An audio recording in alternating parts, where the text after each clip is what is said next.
can do this one here.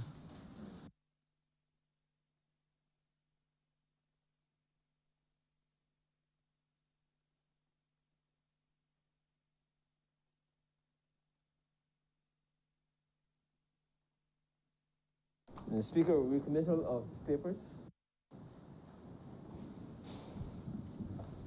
All right, member for St. Michael's South Central. The loan contract number 5168 OCBA between the Government of Barbados and the Inter-American Development Bank on the program to strengthen public policy and fiscal management in response to the health and economic crisis caused by COVID-19 in Barbados. Recommittal of government notices. Honourable Leader, Government Business. Mr. Speaker, I beg to give notice of loan contract number 516A. Sorry. Oh, that's right. Sorry, I beg to give notice of a resolution to grant the sum of $32,754,030 from the Consolidated Fund and to place it at the disposal of the government to supplement the estimates 2020-2021 as shown in supplementary estimates number 8, 2020-2021.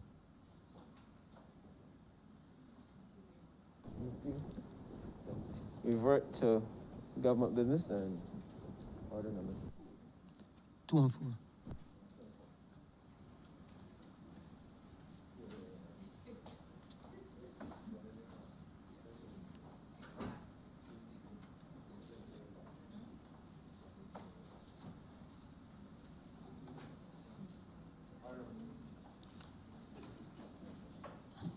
Honourable Leader, the Opposition.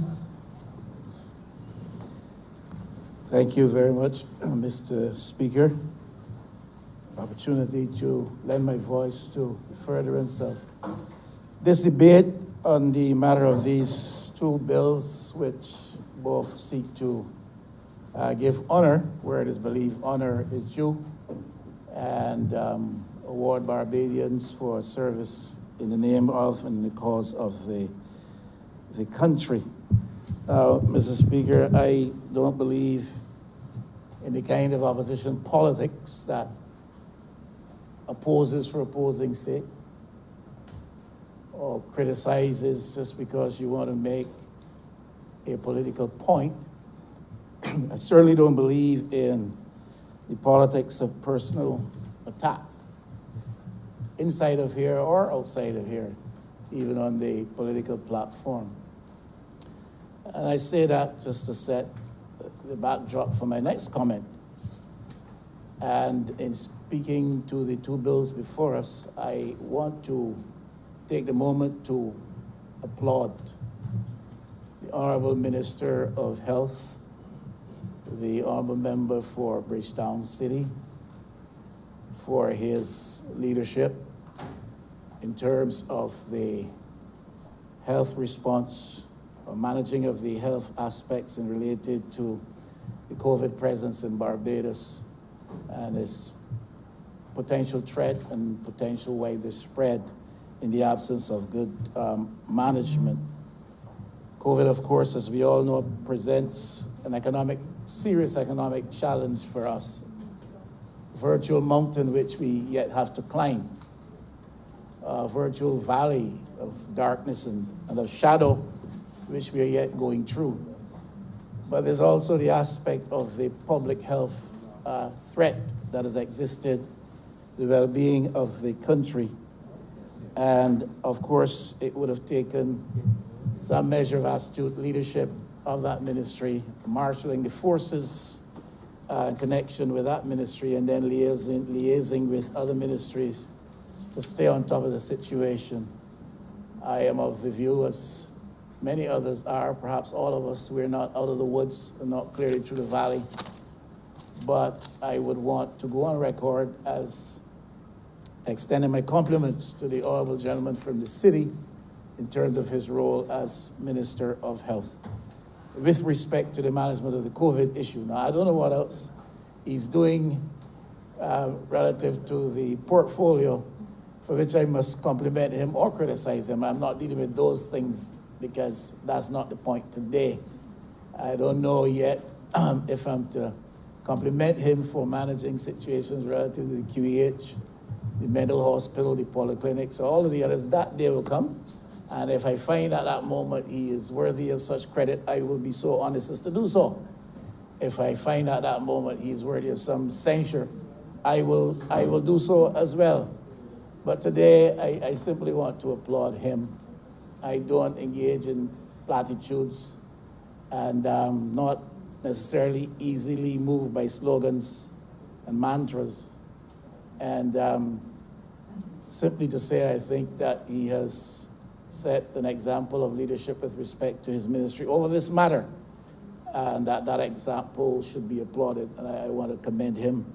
I would admit publicly, and I've said it to him privately, I've been quite concerned as to the effect it was likely to have on his own personal health, stress related to the situation, and any attendant exposure to the very threat that he was trying to fight, or over which he was trying to lead the fight. And I'm glad that he maintains a good state of health physically, and he's untouched by that, and that he's of sound mind. And I just want to compliment him before I overdo it. He assumes a bit too much, let me say that, and be on my way. Mr. Speaker, I really do honestly. I want to say too, I support what the Honourable Prime Minister said this morning in relation to recognizing the worth and the value of the contribution, especially of those who have been on the front line of this charge and of this fight. When she did say that subject to consultation with the unions, the government will seek within its capacity to provide at least a one-off monetary award as a show of appreciation on behalf of the nation and the government for those who have given in the energies leading from the front the fight against COVID and protecting all of the rest of us. So I support that notion. In fact, months ago, when we were busy applauding frontline workers every Wednesday, was it? I said then in this house, I've said it elsewhere, I still do believe it should go beyond the applause on a Wednesday evening, and there should be some monetary token of expression, of appreciation on the part of the nation. And in a tangible way, that appreciation should be expressed. So I support that. I know government is limited at this time, especially with respect to finances, although if you check on the money being spent on consultants and professional services, you wouldn't think so. But certainly they are limited with respect to the finances available to them.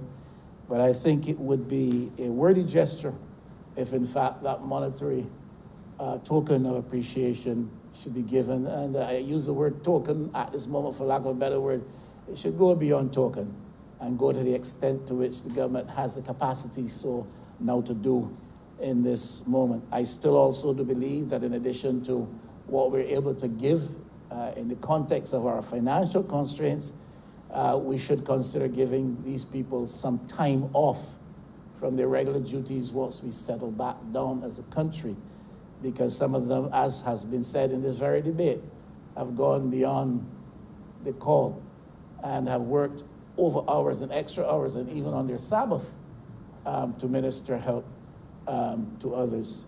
And I believe in addition to the monetary award which will come, that there should be an award of some extra time in addition to the normal annual holiday which is given to them to show appreciation. So that's where this side stands on that. I want to mention something in passing before I forget. The Honourable Member Sir Michael Northeast, the Prime Minister, Honourable Prime Minister, when she spoke, made reference to some of the negative fallout from the COVID situation vis-a-vis the protocols, the prohibitions which we put in place, and her focus was on the mental health, generally speaking, of persons who are affected psychologically and otherwise, emotionally in that way.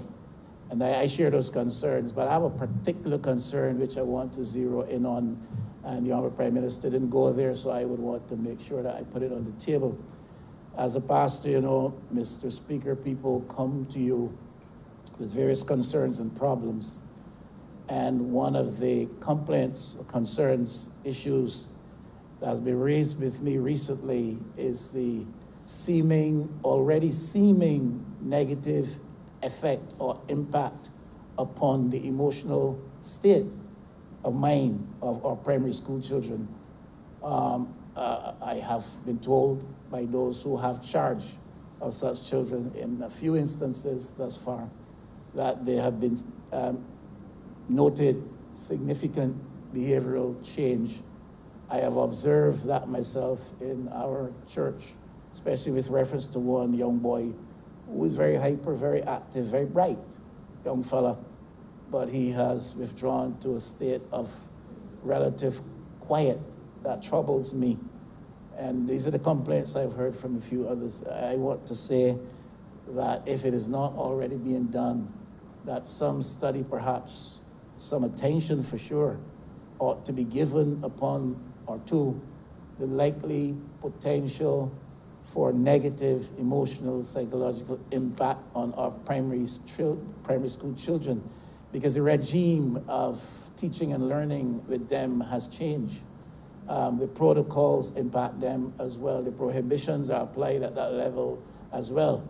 And we are, in fact, out of force, out of necessity, denying children things which are normal and necessary to the wholesome balance and proper development as human beings. And I am really concerned about that. And I am sure the Minister of Education, the Honourable member of St. Michael's Southeast, as astute and as compassionate as she is or ought to be, would already have had that registered on her own radar. But it really does concern me because of what I see myself and because of what I have heard with reference to complaints or concerns which have been raised to me by parents and guardians, with serious implication for negative dynamics operating in the development of these children at this age, in this context. I am no child psychologist, but it would seem to me, I've been a parent of small children at some stage, it would seem to me that there's some serious aspects of behavior or behavioral development which will be impacted by this situation. Peer rivalry from early, positive peer rivalry from early is conducive and necessary to good human development. The growing child needs to be able to engage in that type of dynamic where there is rivalry, competition, contests with his or her peers. We carry that beyond the primary stage into our young adult lives. And the aspects around which we compete and contest and demonstrate rivalry may change, but that is a part of our life. And those early formative years exposed to that type of positive peer rivalry and competition, that helps to prepare us for this kind of setting here, where we have to compete in terms of the exchange of ideas and views, where we have to contest positions, where we have to counter arguments. It shows that some of us are a little bit deficient in terms of how we've developed around that, when one considers how we behave and react here, when counter arguments are given or questions are raised, arguments are posed. But that is so very important for developing children. The whole business of gender role, identity formation. Mr. Speaker, it did not suddenly appear to you one day in your young adult life that you were male and very male. You developed that gender role identity, that formation took place from the time you were very small. And you know that is a girl there, is a female there. You may not have known what to do about that at that stage, but as a female there, and I am a male over here. And it may have taken you years to determine what you do about that particular situation. Some of us came to that a little later than others. Some of us came to it a little earlier than others. Perhaps some of us are yet to come to it. But the point remains Mr. Speaker, it is in those formative years, boys playing with girls in a primary school situation, and you get to learn what is a girl. And you get to learn, I am a boy, and I am expected to behave a certain way. And those gender roles, that formation is so very important. And I wonder if some of that is not being missed out on. This may be a brief period, but how long is too long before a child is forever negatively affected by that type of situation? We have a big problem in Barbados today with the ability to resolve conflict among adults. And we don't wait till we get old to learn conflict resolution skills. And the school does not exist. The school does not exist simply to teach us arithmetic and English and other stuff at the primary level. But the primary level teaching environment also allows us to learn other things. And Mr. Speaker, I'm sure at primary school you got engaged in conflict. I'm sure you didn't start it, but it ended up at your doorstep, and you had to be able to manage it. And you learned sometimes in pretty harsh ways that even if you are right and the other person is wrong, the fact that you got into conflict, which resulted in battle, in physical contact, then your teachers and your headmasters or headmistresses at that stage brought you to Christian understanding. And you know that even if I'm right, I ought to do my best to avoid physical conflict or conflict which leads to physical altercation. And children learn that from early. I still remember from primary school, Mr. Cuffley putting a flogging on me right after lunch. He waited till lunch ended, Mr. Speaker, St. Giles Boys School. And he waited until lunch ended, and 4 classes were gathered in the hall. And that is where he chose to inflict the punishment with his leather belt across my back. And I was right. George was wrong. Joe was right. But we both got it. And you learn that even sometimes when you're right, perhaps you do a better thing if you walk away. And it is not only cowards who walk away. Sometimes it is those who understand the uselessness of carrying conflict to a certain stage. So these children today need to learn these skills, because in Barbados we have a problem with our young adult people not being able to resolve their conflicts. Even mature adults are struggling with that in Barbadian society today. And social engagement skills, so very important. We need to learn how to interact with each other in a social way. And children start to learn these things, and from very early, we don't recognize it, we take it for granted. But we're now living in an environment where perhaps the distance that obtains between our children in the school setting, the protocols, the prohibitions, it could be that these things are having a negative effect, which can be enduring and which will cost this society and economy much more down the road if it is not properly monitored. So I simply ask if it's being monitored, if it's being studied. If it is not, I really want to register my concern on behalf of parents out there, some of whom might be struggling with this very issue, Mr. Speaker. Now, what we seek to honor with these 2 bills and the awards that are entailed therein, in my view, Mr. Speaker, is the real Barbadian spirit.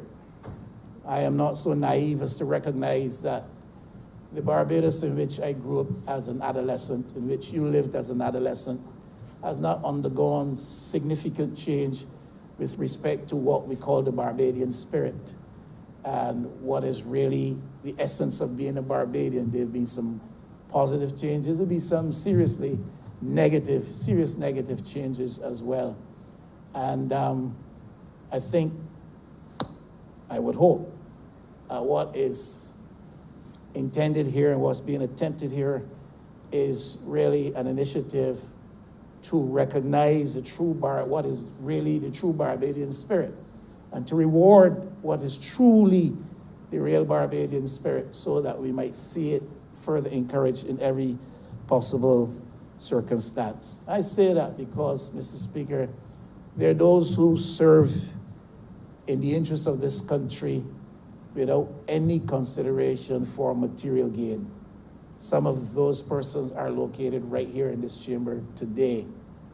And I believe from my experience over the past, 22, 23, or whatever it is, years in the parliamentary life and politics of Barbados, there are those of whom I have been impressed that this is the mindset they brought to this business, that they're here to serve not for material advancement. Now that is quite contrary to the popular view that exists out there. People believe that everybody who comes to elective politics is in it for some material gain, some material advancement. And there have been clear examples of those who were so possessed, clear examples of those who were so motivated, clear examples of those who succeeded at that.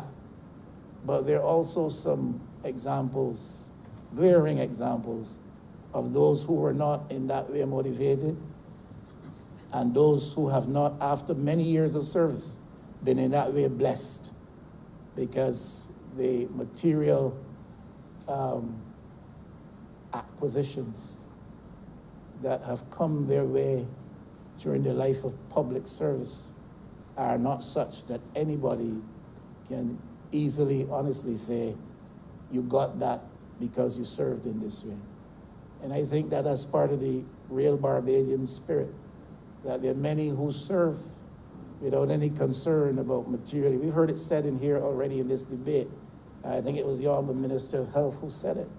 That there are those who serve not ask how much I'm going to get out of this, what about overtime and all of that. And that is part of the real and true Barbadian spirit. And I think that these bills are intended to salute that and to honor that. And there are those who serve without recognition. Of course, there are the boys in the village who, at the prompting of no one, once an emergency situation breaks out, will respond. You've seen them in St. Michael Central. You've seen them in the city, Honourable Member. I've seen them in St. Michael West. A house goes up, and the fellas on the block that we write off as loss respond spontaneously, without training and without a thought, sometimes to their own well-being. And they go into burning flames to rescue an old lady who is fairly immobile, or an old gentleman who can't see. Or it may be that those who occupy this dwelling are fit as fiddles, but they need help in this a moment of threat. And fellas on the block, and those types of, these guys respond not, and they're not recognized necessarily when it happens. They do it as a matter of course. Newspaper might take a picture if they so desire, the newspaper that is, or if they're on the spot. But these guys do that without prompting and with no thought of that. And there are people who serve in state institutions, people, as I said, who serve in the political arena. They're not looking for recognition, not looking for material advancement. They're in the NGOs of this country, in the charitable organizations of this country, and the churches of this country. Some of them, and not everybody who serves in the church, especially at the leadership level of the church, is in it for the money. And there are people who represent what it is, in my view, to be truly Barbadian, who serve irrespective of what. And I think that the gesture here is well-intended, if it is intended to recognize that type of effort. Of course, there are those who serve in a context where there's an obvious lack of appreciation. Not only do you not seek for recognition, not only do you not seek for material advancement, but sometimes when you do, there's an obvious, evident lack of appreciation. And yet, people press on and do what they have to do because it is in their DNA. It is part of what makes them Barbadian. And they're happy to serve without pause for thought. I hear I'm doing my best, and they don't even care. Politicians know about that. Hey, you all can say otherwise, but we all have constituents who demonstrate that type of attitude. You do your best for them, Mr. Speaker. You know that well. I know that well. We're political neighbors, and you do your best. Hey, and you, sorry, sir. Hey, and you help 99 times, but when they come the 100th time and you fail, or you're not in a position to help, you are the worst person in the world. You know, but you do it nevertheless. Do it nevertheless. And they berate you in front of your face, behind your back, some of them, not all of them, thankfully, a minority group. And you know they're doing that, and they come back for help, and you give them the help, because that's what you're there to do. You're seeking to serve, even in the face of an evident lack of appreciation for what you're trying to do. Sometimes the resources are not even at hand to do the job that is needed in the area of service that you seek to provide for your country. And I am sure that there were limitations on resources and equipment for those who are on the front line of this struggle. Thankfully, the country found itself in a place where, in several instances, we're able to find the resources to help to get the job done. But in spite of that there are many instances still to be reported that the resources were not there, the equipment was not there, and but yet people did what they could to get the job done. And some serve, Mr. Speaker, notwithstanding the fact that they make great sacrifices with respect to their family and family life. And it can't be easy for anybody who is devoted to family and who feels like family is devoted to him or to her, to have to make the sacrifices in terms of time, sometimes, in terms of finances, putting yourself at the disposal of others at the expense of family members. But this is, to me, what it is to be truly Barbadian. I speak from a perspective of a Christian relationship with my Lord, but I think that it even goes beyond that. And even outside of being a Christian, coming from a Christian experience, a Christian perspective, there are those who serve with a sense of humanity such that they're willing to put others before themselves, and before yourself sometimes mean before your family. You can identify with that, I'm sure, Mr. Speaker. And politicians should be able to identify with that. And I think that these things are very much in keeping with the true Barbadian spirit. And if these bills, this legislation is intended to address that, then it is a good thing, which I would fully support. These values really constitute what it is to be a true Barbadian, and I'm sure they are embodied in the persons who are on the front line and exemplified in the way they went about serving the country in this moment of crisis and this moment of need. Now, you can say what is positive, what is good, but you always have to give a balanced perspective as you see it. And from where I stand or sit, there are a couple of questions that I would have to raise, or a couple of comments that I feel it necessary to make.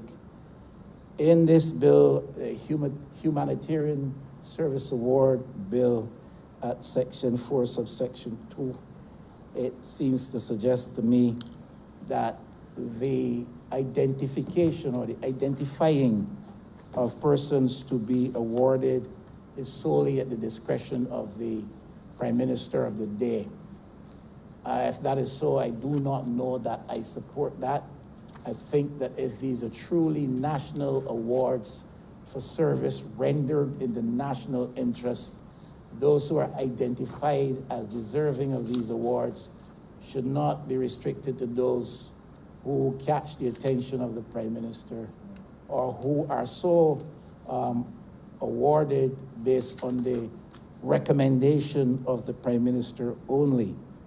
I don't make that as a political comment or an attack on the Honourable Member of St. Michael North East. That is a general thing if we are going to be awarding people on a national level for national duty, national service, especially in moments of crisis and serious challenge, then those who are so awarded should be identified outside and beyond the scope of the discretion of a singular person or singular person in the office, in this case, in the office of the Prime Minister.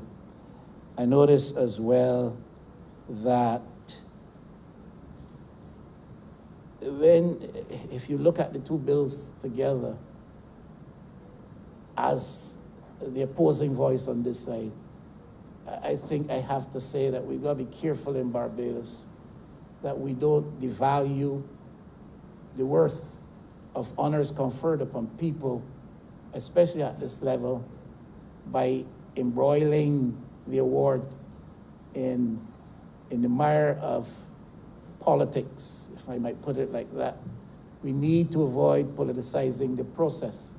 I don't think that this is the first place in the world that a point like this will be raised.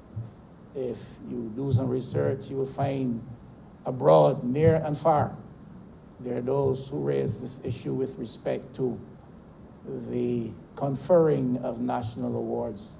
Often it can get embroiled in the political machinations of the day. It can become very subject to the political cultural practices that obtain. And I would not want to see us dilute an award at this level and of this nature by making it easily subject to politicization. And that's the point I want to make. I remember when we introduced, I don't recall the specific title, but the number of people that we are supposed to honor every year from abroad and at home. And I was concerned about the numbers then, and I said it then, because I still am of the view that the numbers indicated in that schedule, in that legislation, suggested that we would be given a whole set of, I can't remember, it's 240 per year awards to persons. They felt that that is too many. It will dilute the value of the thing. It is not, and I was not saying then, as I was taught to be saying, I was not saying then that we can't find that number of people. I was simply saying that that number of people with that degree of frequency could have the negative effect of diluting the value in the minds of those who receive, the value of the award in the minds of those who receive the awards. So we should not subject or make it easy for recognition of people who do honorable service to this country, especially in a crisis situation such as we are intending. We should not dilute that by making it easily subject to political influence. I notice also with respect to the Gold Award that the intention is to move the number from 1 to whatever. Now, I don't like the idea. I can live with moving it beyond 1, and it would be good to know what would have informed the thinking around the number of one person for national gold award, one person annually. What would have informed the thinking of only 1? I could understand what informs the thinking that we need to do more than 1, but I do not know, Mr. Speaker, that we should leave it as an open-ended situation, such as the legislation purports to do. Also notice that with respect to that gold award, it was linked to National Heroes Day. And I believe that that would have been an attempt to underscore the importance of those qualities embodied in our national heroes and seen to be critical and desirable in nation building.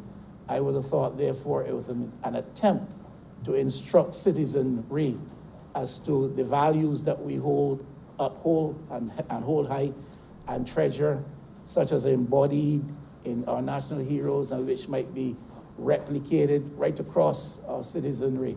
So to delink it from National Heroes Day, I do not know necessarily that that is the best thing to do.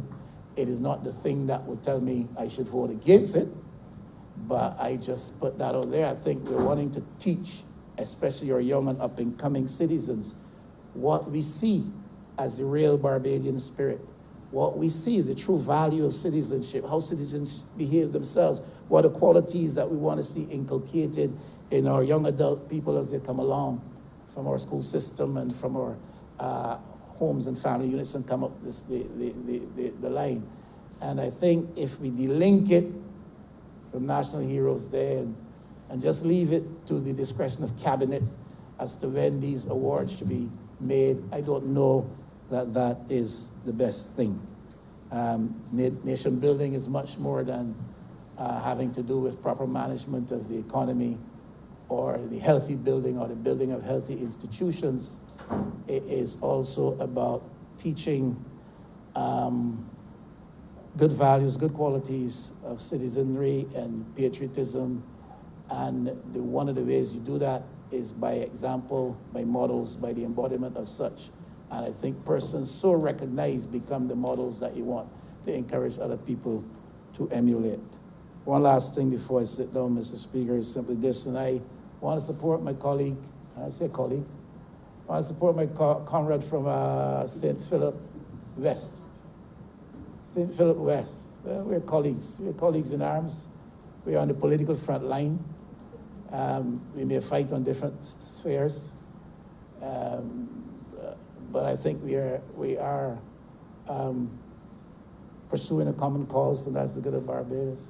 I want to support the honourable member of St. Philip West. I heard him recently suggesting that we need as a nation to learn how to better treat people who have served at the highest level in this country, especially in the political arena and in the politics and government of Barbados. I've said this before, nobody listened, nobody probably listened to him or probably listened to me until it is them to be honored. But I've said it before long ago, and it first dawned on me, Mr. Speaker, when having served as Prime Minister of this country, and especially in difficult times, and having taken a principled position with respect to economic policy and suffering for it, I saw Sir Lloyd Erskine Sandiford, after he'd ceased being Prime Minister, struggling to find a car parking space, attending some event, I think it was around Parliament or around Hero Square. That hurt me to see that. And it hit me then, and I said it then. And we don't treat these people, in fact, we don't treat ourselves properly. Because it's not the political thing to say that politicians are not well rewarded, awarded, and remunerated in Barbados. And I'll get shot because I am speaking as a voice of opposition. And I am not pushing my own cause. But we, in this public space, over long years, do not properly represent our own cause. And politicians are not managed and handled properly, and they're not properly remunerated. I don't make apology for saying that. And they're not properly rewarded for the service which they give. Now, I can say that. I can say that. Some of you fellas who just start, don't go there. I can say that, but that is a fact.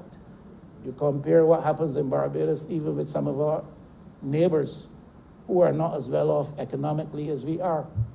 And if you do the comparisons in real terms, but politicians in Barbados are not treated properly, notwithstanding what the public is made to believe, notwithstanding what the media helps to propagate out there. They're not treated properly, not provided properly for with respect to when they have health challenges. I thank God I've come this far without any health challenge while I have been in here, any serious health challenge. But I know of a couple who have been, and I do not know all of the details, and I can't speak to recent times because you thrust me out of your bosom and I'm not over here. But I was aware when I sat with others, I thrust, when I sat with others, quite aware of some of the challenges they had, especially with respect to health challenges. I remember one particular fella saying to me, he went away on government business.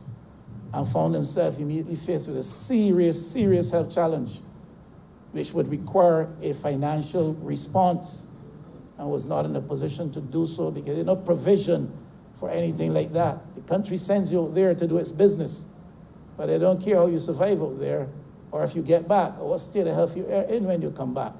And I really didn't mean to go into all of this. I really want to support Honourable Member St. Philip West in his call to treat politicians properly. But the truth of the matter is, they're not treated properly. They don't speak up for themselves because we're afraid that people would think that we are self-serving. And I'm guilty of that. There are lots of things I should be saying about the office of the Leader of the Opposition. And when I'm no longer there, I will say those things. But I don't appear to be self-serving. But like I said, I'm at the other end from you guys. And these things have to be addressed. And I think seriously so. So when fellows have served here honorably, served at the highest level, and we have prime ministers out there that are run about and beat about and no sort of dignities or courtesies extended to them. That is bad. That is bad. There's a lot about the US that we don't like, but there's some things about the US and their system that we must applaud. There are lots of things about other places that we don't want to emulate, but there's some things that we really should really seriously copy, and that is one. So how do we treat people? How do we treat people? So when a former prime minister comes into my church, if he's coming to a service or if he's coming to attend a wedding or a funeral, should I not give him the proper courtesies and address him properly? I should. And those things should be mandated. Those things should be mandated. And we need to put in place a framework that treats to these things. Now, I want to stop. I spoke longer than I intended to. And I said some things earlier, which I hope will not be missed. But I know the public space out there. And there are those who will pick up on the last couple of things I have said. And I hope that they do. But I hope they remember that I said other things as well. So I support in this regard, Mr. Speaker, the bills. I call for a close examination of what's happening to our children. I call for caution as we set up a system of awards beyond which we now have, that we don't subject it easily to political influence. And I call for a better deal for politicians in Barbados, current and former. Honourable St. Michael South Central. Thank you, Mr. Speaker. Sir, I rise to then just a few words in support of both the Barbados Humanitarian Service Award Bill and the Gold Award of Achievement Amendment Bill. There is a young woman, a frontline worker, who's very close to me. Her daughter is also very close to me. And some time ago, her daughter sent her a photo that she had taken, and it was an image of the sunset. And she said, "Mommy never gets to see the sunset because she's working against COVID." She's 6 years old, that's what she said. She said she's working against COVID and she loves the sunset, so I took this picture so she could see it. That, for me, embodies what the people of Barbados, the frontline workers, the people who support the frontline workers, because not all of us are on the front line, but it takes a whole supporting structure. It takes a whole community to be able to respond in the way that this country has been able to respond to this pandemic. And I start there making that point because that particular young lady works in such a supporting role. She is one of the many people who is not a doctor or a nurse or works in a lab, and they have done tremendously important work. But she's one of those people who had to do some of the work of changing the structure of healthcare administration and making sure that apart from the increased number of beds, and apart from all of the equipment and the other things that had to be put in place, we also had the people and the institutional arrangements to be able to make all of this happen. And she is one of the people who got up in the morning early and went to work without knowing what would be, if any, the change in remuneration or what would be the arrangements, but really just understanding that this was not business as usual, that this was an emergency situation, and that this was being done, Mr. Speaker, not for the government, but for the people of Barbados. I think that Barbadians came together in this crisis out of an understanding that it was their work that would mean that their neighbors and their families would be able to survive and would be able to live to tell the story. And as we went on, under the leadership of the member for St. Michael Northeast, the Honourable Prime Minister, and the Honourable member for the City of Bridgetown and the member for St. Michael Southeast, and the team. But as we went forward, I do believe that the people of Barbados and those workers were buoyed by the fact that Barbados was starting to distinguish itself as an example in how to handle this crisis. And as I listened to people who worked at the lab or people who worked at the University of the West Indies, and as people came together to talk about how we would manage this, people were motivated, not just because they needed to and wanted to take care of their fellow Barbadian and those who live here, but because there's something about Barbadians, sir, and I heard the Honourable Prime Minister say this in this chamber a little while ago. It is not that we feel we are. It is that we know we are. We are often in the position of being turned to for regional and global leadership. And the people of Barbados knew that this would be such a time. Not just leadership in the international arena, but even leadership in communities, to be able to wear your mask, and to be able to observe the protocols, and to be an example in the communities in which they live. And so this is one of the reasons that this Humanitarian Service Award Bill and this Gold Award of Achievement, and us being able to award it to more than one person, and not just at a particular time, that is the reason that these things are so important. I mentioned in particular the University of the West Indies, and the Honourable Prime Minister in leading off, and the Honourable Minister of, member for the City of Bridgetown, the Minister of Health, went through all of the different categories. And you know, one of the risks that you run when you try to start to name categories is that you forget somebody and you live in perpetual fear of doing that. So I'm not even going to try and do that. But I do have to acknowledge not just the Healthcare Administration, and I'll come to other roles that the Ministry of Health and Wellness played in other parts that people might not expect. But I have to acknowledge the University of the West Indies and those who immediately came out and said, listen, there are things that we need to know that we don't yet know. Research is what we do. Modeling is what we do. Forecasting is what we do. Let us help. And, you know, I remember having a conversation with the member for the City of Bridgetown and saying, because, I mean, there are roles that we all have to play. We aren't all the Minister of Health, thank goodness.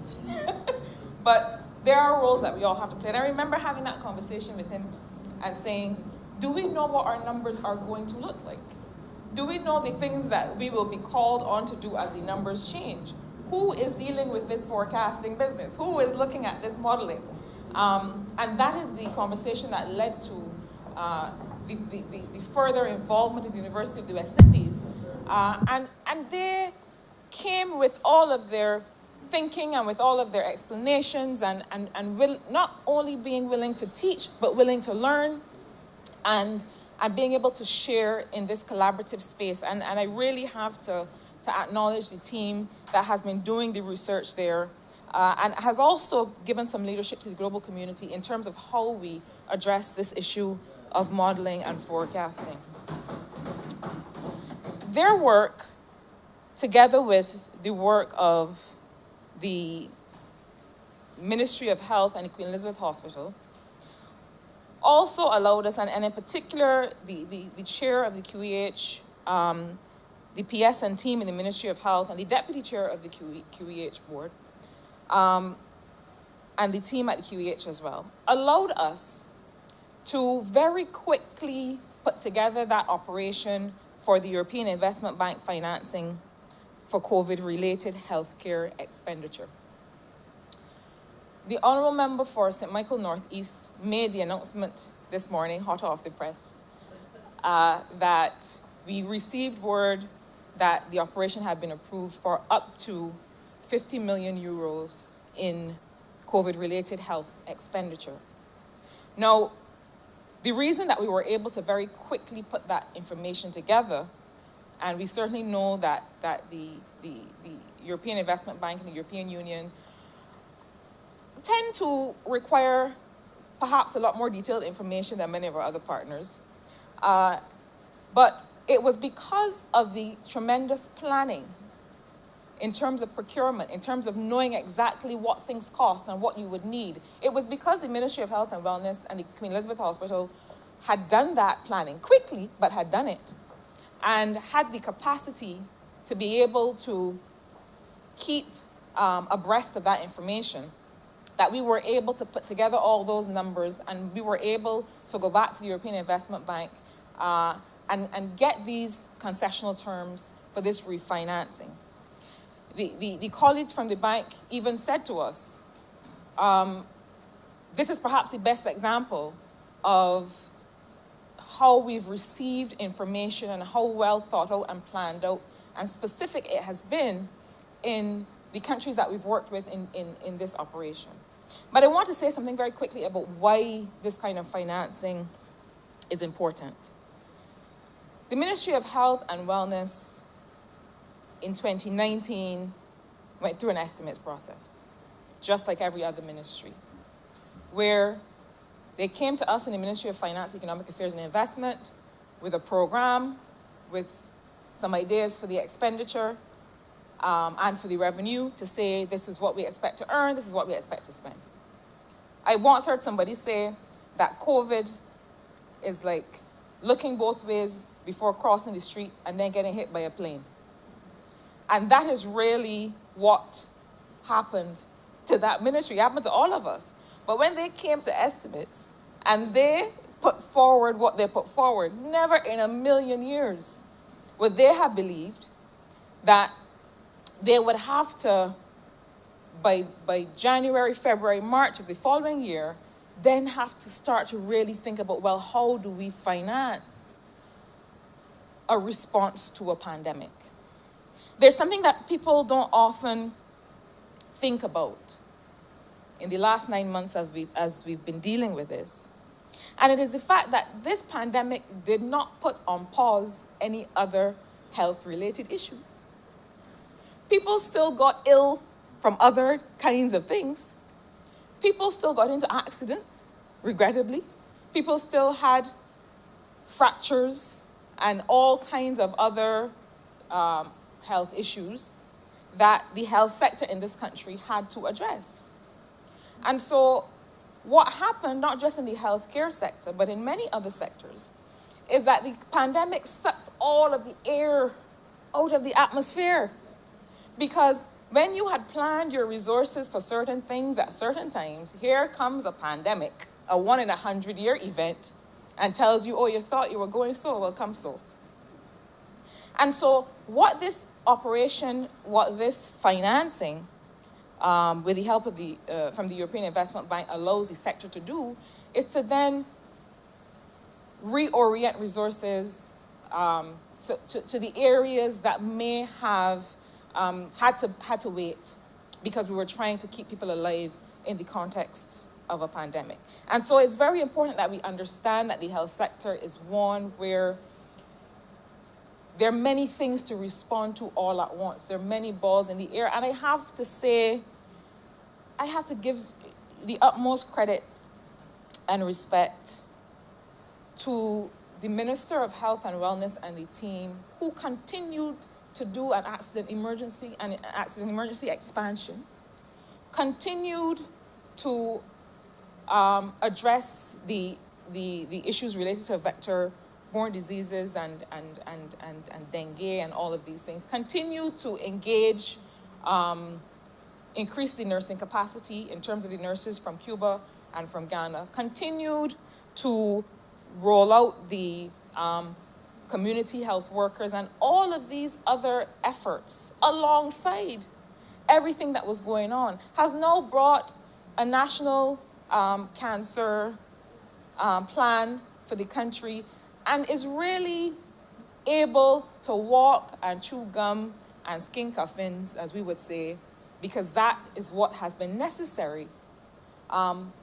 And while other countries are barely even able to keep abreast of what's happening with the pandemic, the Ministry of Health and Wellness in Barbados is able to not just deal with the pandemic, but also to continue to address all of the other healthcare issues that we have to address on a daily basis.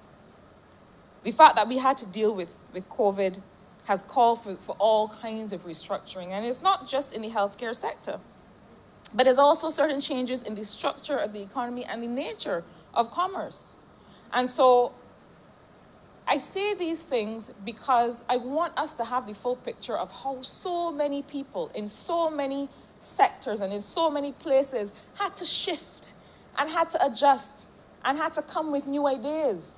COVID created a new economy in Barbados. When we talk about the legislation that addresses a national payment system, when we talk about modernization, it is because everything had to be shifted quickly.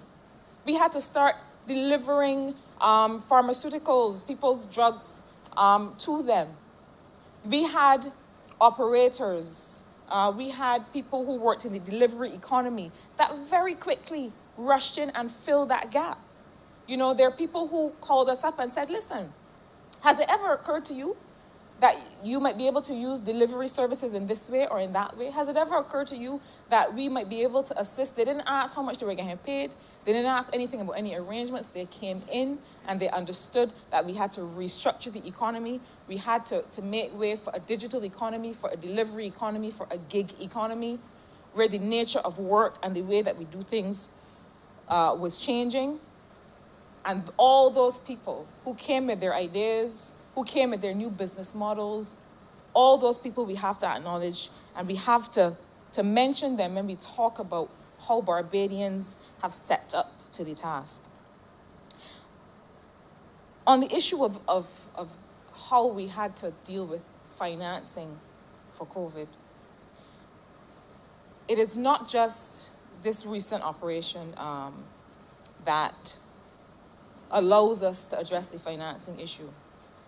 A short while ago, I was able to lay a loan contract that sees the government of Barbados, again, accessing concessional resources. And I have to say concessional resources because I always have to repeat the point that 2 points. All countries borrow. But the second point is that the mere fact of borrowing does not mean that there is something wrong with what a country is doing. We came out of a decade where even if Barbados wanted to borrow from somebody, nobody would allow them. You know when you go into a certain shop and you see the signs that tell you no credit here? That was the position in which Barbados found itself. And the fact that based on our advocacy and based on our fiscal rectitude, we are now in a position of accessing concessional, as in low interest resources over a longer term repayment period, makes our economy more sustainable. And so that loan contract that was laid earlier is for the amount of US $120 million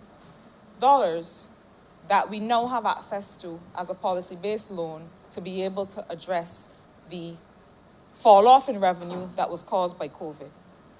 We will shortly lay as well another loan contract that sees us being able to receive US $100 million from the Latin American Development Bank to be able to address the fall off in revenue. And we are discussing with the World Bank for the first time in decades being able to access exceptional borrowing because these are exceptional times. So that is Barbados, excluding the World Bank resources, Barbados $440 million, about the same amount we estimate of the fall off in revenue for this fiscal year that was caused by COVID. I want to say something very clearly before I advance from this point. And it is that there are countries in the world that are trying to get access to borrowing to be able to fill their financing gap and cannot, for various reasons. This period, and the reason that we have been making the case for the ring fencing of COVID-related debt, is that globally, if we are not careful about how we handle global debt in this environment, we are headed for an international debt crisis if we do not carefully plan at an international level. This is not about Barbados, no, because ironically, Barbados least needs the help in terms of how we treat debt in this pandemic and post-pandemic world. But we are doing the advocacy on behalf of our neighbors in this Caribbean region, on behalf of other small island developing states and LDCs, or least developed countries, because if we do not together chart a sustainable debt path for the entire world, the world will be in a debt crisis. Having come through the last 2.5 years that Barbados came through, where we were able to get our debt on a sustainable path, Barbados actually is probably the country that least needs to make this case. But we make the case because no man is an island. And no island is an island in this context. Because whatever happens to the rest of the region and the rest of the world is going to affect us. And I say all of that to say that I want, through you, sir, to disabuse us of the notion that because we borrow, it means that we are not managing the economy well. It is not debt in itself that is problematic. It is making sure that it can be serviced. And under the BERT plan, we have made sure that the path that we are taking is one that is sustainable and one that we'll be able to service. The last point I want to make, sir, is one that relates to a point that was made by the Honourable Member for St. Michael West in his intervention. It's not often that I find myself in the position of agreeing with the Honourable Leader of the Opposition, but it's the season for all kinds of it's the season for all kinds of miracles. I want to pick up on this question of mental health and resolving conflict. It is a bit unfortunate that the Honourable Member chose, in making the point, speaking about the importance of socialization, he ironically, in making the point about how we need to make sure we continue to invest in young people's resolution of conflict and conflict skills, in illustrating the point, he happened to actually glorify some physical violence that was perpetrated on him when he was a student. So it is a little bit of an uncomfortable illustration that was made, because I do believe that if we want to address some of the mental health and socialization issues that seem to be affecting us more in this pandemic reality, that we have to reject physical violence. And so, apart from the story of being beaten that he used to illustrate the point, the underlying point is one that is sound. Mr. Speaker, we just ended on December 10th, 16 days of activism to end gender-based violence. This year, we saw, and it is not by any means an isolated case, but it is perhaps the most recent case that comes to mind, the murder of a young woman by an intimate partner. And it seems to me that apart from the sense of loss and the sense of grief and the senselessness of the act, we were not outraged enough. We heard colleagues from UN Women, the National Organization of Women, and other institutions tell us how, in the context of this pandemic, gender-based violence has increased. I haven't seen specific numbers. Again, I don't think we collect enough data about it, and we need to collect more information. But I don't think that we can have a conversation about how to help people cope, how to address people's mental health, without having a broader national conversation about this other epidemic, this other national health crisis that is taking the lives of Barbadian women. We were too silent, sir, during these 16 days of activism to end gender-based violence. Because this is not an effort that can be driven from a department in a ministry. Yes, they need the resources in order to be able to do it, but it calls for action by each Barbadian. It calls for every man to call out and reject the kind of behavior in his friends and his colleagues that suggests that intimate partner violence or gender-based violence or violence against women is okay. It calls for the rejection of that. It calls for all of us to say, listen, it is not okay to speak to her like that. It is not okay to touch her like that. It calls for us in the context of the schools and in community-based groups to not just think we are teaching math and English and coding, but to understand that we are teaching young people how to relate to each other. It is never too early to say to a young boy that is 6 or 7 or 10 or 11, as I do in the communities in St. Michael South Central whenever I see it. It is not too early to say, no, that is a young lady. You must not touch her in that way.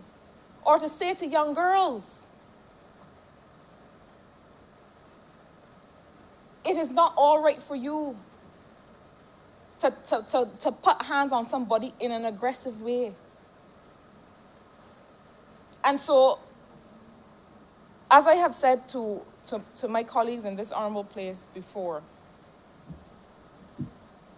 we are not going to achieve true gender equality unless we address this notion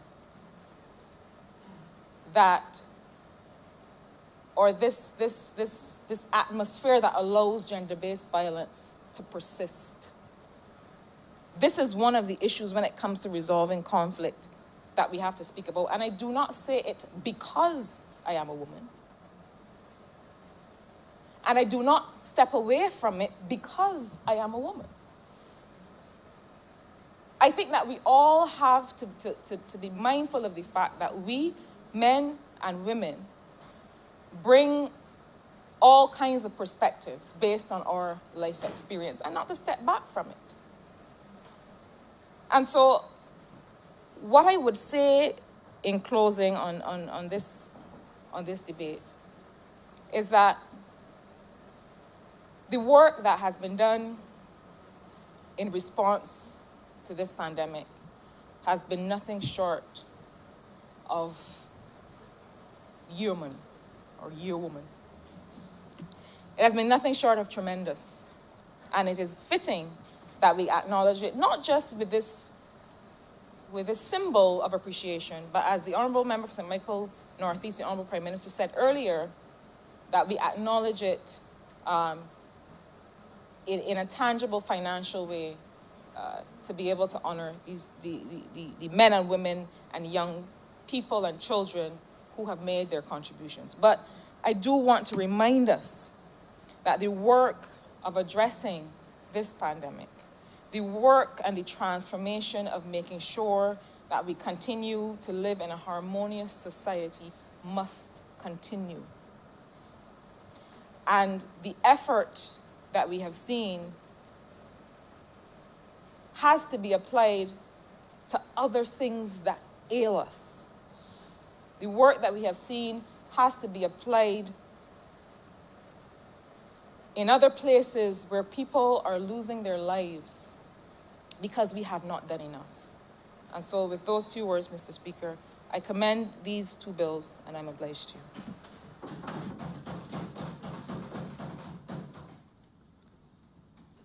Honourable Member for St. George North.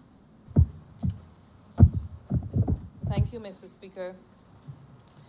I'm sure that many of us in this honorable chamber can well recall about a year ago when we were making plans for regathering.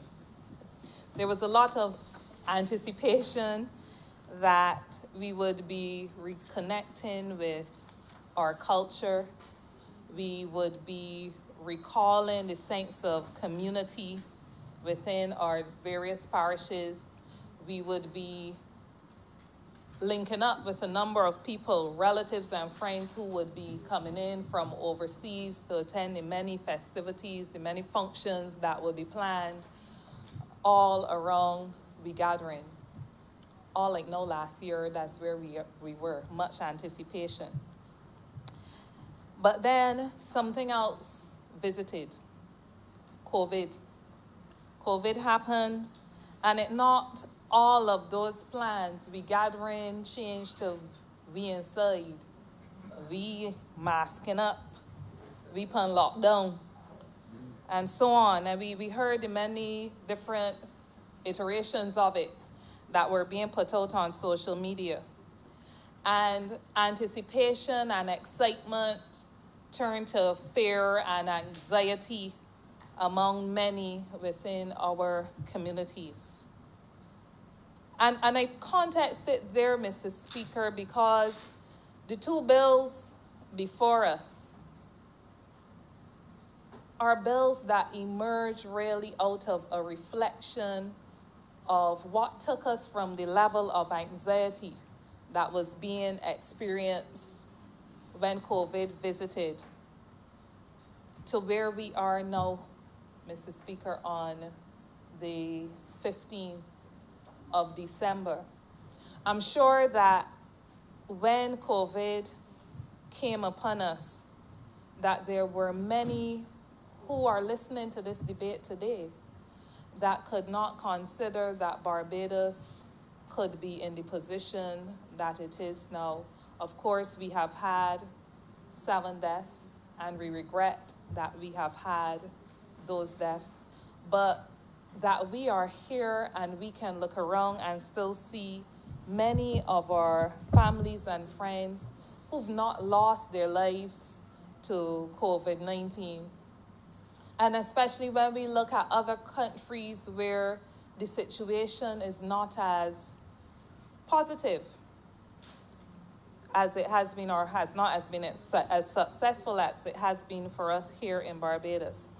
I'm sure that context is what makes us all as Barbadians really proud of what we have achieved, and the fact that we can stand here to debate a bill which contemplates an award that will be conferred on an eligible person who renders outstanding service to Barbados? Yes, but as we have been made aware previously and again here in this honorable chamber, that it will be delivered to many Barbadians who helped us through the COVID-19 crisis, and that they will be honored. The bill contemplates, Mr. Speaker, giving recognition to what the trade union movement worldwide recognizes as a hidden army of workers. And while we regard it as a hidden army of workers, it's because in many respects, the workers that have been on the front line of COVID-19 have not been workers that were regarded by and large by many people as being significant. So permit me not to mention the doctors or the social care workers who, of course, performed outstandingly. Permit me not to focus on the politicians who led extremely well in their various portfolios to bring us through what has been a very challenging year as we've been battling COVID-19. Permit me not to focus on those in the essential areas, the generally classified essential areas like policing and so on, who we would expect in times of crisis to step up to the plate. But permit me to focus, Mr. Speaker, on those in the gas stations, in the bakeries, in the supermarkets, delivery workers, transport workers, those who kept our water and storage intact, those in our ports, who notwithstanding their own anxieties, who notwithstanding their own fears generally presented by operating within the unknown, because COVID-19 was new to everybody and it was scary because it was killing people all over the world. Permit me to focus on these people who were called upon to deliver us through the crisis and who stepped up to the plate, selflessly in response to a pandemic. I wonder if many of us, or enough of us, have taken the time to consider what it would have been like if the gas station workers, the gas station attendants decided that they were not going to work. I wonder if we have taken the time to consider what it would have been like if the workers in the bakery determined that they were too scared to go to work. I wonder if we truly consider what the outcome would have been if the port workers, those who were the dockers, the operators, if they decided that they were too scared to mingle among their peers to deliver the goods that many of us needed, that our hospitals needed in terms of supplies, and many of us needed for food during the period, especially the period of lockdown. Mr. Speaker, of course, they did not contemplate as they made the very conscious decision, notwithstanding their fears, notwithstanding their anxieties, to go to work and deliver us through that period. They did not contemplate an award, but yet here we are, recognizing that although they did it out of a sense of selflessness, that they deserve to be honored for what they have done and what they have brought to this country. And so I am happy, sir, that we can be saluting them. So the pandemic has taught us a lot of things. It provided an opportunity for many of us to reconnect with our families. As I said, it provided an opportunity for us to recognize something very fundamental, that workers matter and that every job matters. Because sadly, we have had to lament too often that within our society, there seems to be a feeling that there are only those jobs that are considered academic that are the big up jobs or the jobs worthy of mention. And Mr. Speaker, it reminds me of the story in the Bible of the widow's mite. Not the big, extravagant things, not those things that would be valued by the average person as being great, but being able to give of yourself and give sacrificially at a time when people need it most. And that is what these frontline workers, many of them, were able to offer us. Yet COVID-19 has also shown up some very ugly truths about systemic inequalities within our society, within our economic system that is failing the very people who in times of crisis, and I refer not only to COVID-19, but who will be called upon when we have a natural disaster, a hurricane, for instance. These are the people most at risk. Workers who, when stay-at-home orders are in effect, become the lifelines of the rest of us. And these very workers are the ones who are living paycheck to paycheck. I mean, it can be argued that all of us are living paycheck to paycheck, but that happens if we decide that we are not always going to stay in our lane and stay within our means. But these are the people who don't have that option. Those are the people that I am speaking about, who are forced to choose between, and they were forced to, in the COVID-19 environment, to choose between minimizing risks to their health or negotiating risks to their health and making enough money to see them their families through. Mr. Speaker, the trade union movement regards these workers as the hidden army of workers because, as I said, many of them were never valued before. But now we had to recognize them, and today we are recognizing them as mattering more than anything else. But one of the things that I observed during the COVID-19 period, particularly during the period of lockdown, I do recall that on Wednesdays, we designated Wednesday evenings as a time that we will stand outside our houses. Time to get out of the house, at least for fresh air, that you feel safe, nobody can come and snatch you up because you're outside the house. But we designated that as the time that we could go outside our houses and that we would be able to applaud these frontline workers for their efforts. And I do remember seeing clips of people not only applauding, not only developing jingles and so on, bigging up these workers, but people coming up with their pots and fans and everything, and we were dancing and celebrating these workers that are now the subject or very much at the center of this humanitarian award. And I want to commend the government of Barbados for recognizing the effort and the contribution too.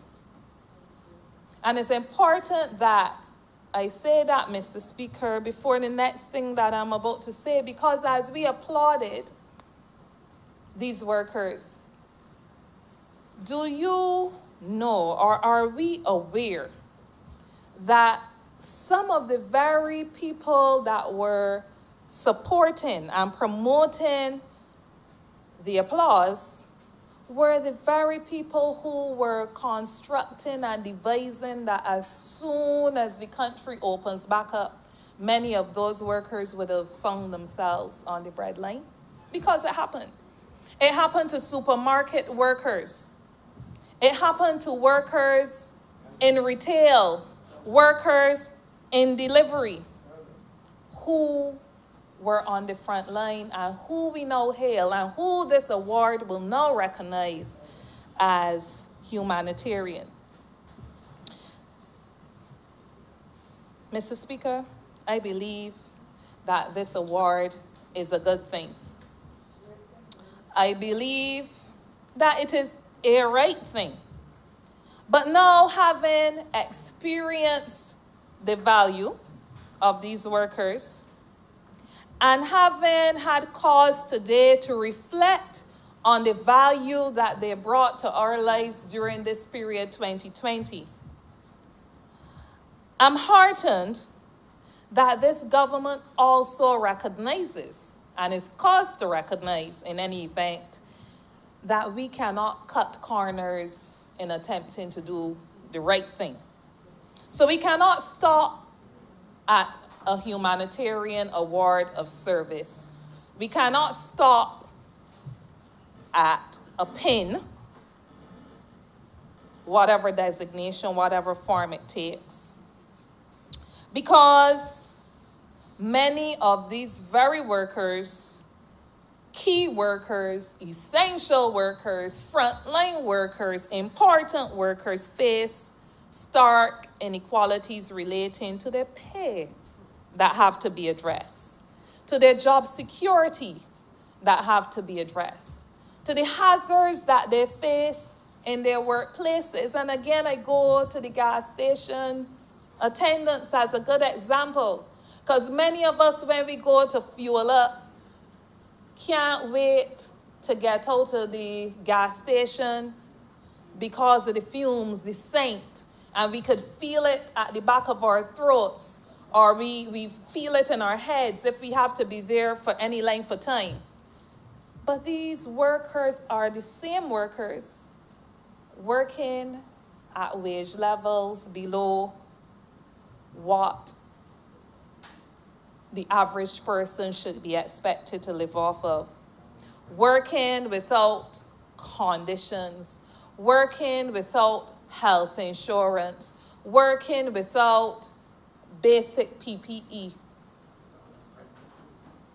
Yeah, there will be some of them pregnant too, compounding a bad situation. So the question is not if we're doing a right thing, but how do we move beyond that to do the right thing for these workers? What is the right thing for workers who had to physically show up for their jobs during the pandemic, and who will be called upon to show up during any other emergency? Increase wages, yes. Improve conditions, improve healthcare monitoring, health insurance, PPE, and the like. The right thing, Mr. Speaker, must be done in spite of a very vocal minority of people who would even attempt to rubbish the strides that we have made recently in this country regarding our approach to a minimum wage. A minimum wage that would recognize and that would uplift many of these workers that we would affix or attribute a pin to. Many of these very workers are the workers that will get a pay rise on account of a minimum wage that is being discussed in this country during the next 3 months.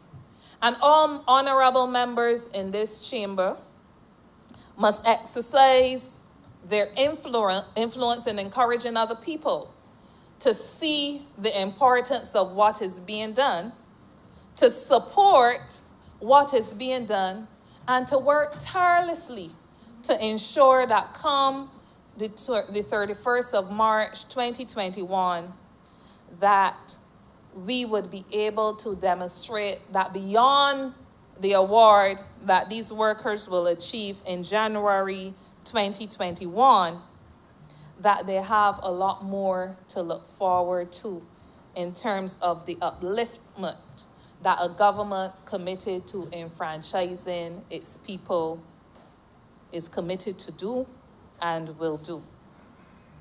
So I mentioned, Mr. Speaker, that we have not had the worst of experiences on account of COVID. But certainly, when we look at what has happened in other countries, when we see the challenges that are being experienced in other countries, when we recognize the tremendous loss not only to jobs, but to lives in other countries. I'm sure that we pat ourselves on the back and we say to ourselves that we have done well. But beyond this, we recognize that if we are really well intending, and if we are really committing to doing well for our people, then the very tangible award that we will place on thousands of workers during January 2021, and going a step beyond to uplifting the floor of their wages, the wage levels that many of them can be anticipating in another 3 months, are very important first steps towards delivering everything that we came to government intending to commit to. So, Mr. Speaker, we recognize that Rome wasn't built in a day. And while we recognize that everything can't be done at once, we recognize and see what is being done here, what is being contemplated here, as a signal that it is never too late to do the right thing, but it is important not only to trim and attack it in little bits and pieces, but to express a firm commitment to doing the right thing.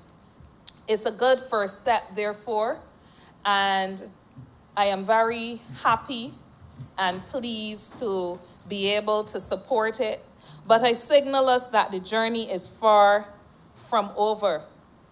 2020 has definitely shown all of us the need for substantial improvements in worker conditions and in worker protection.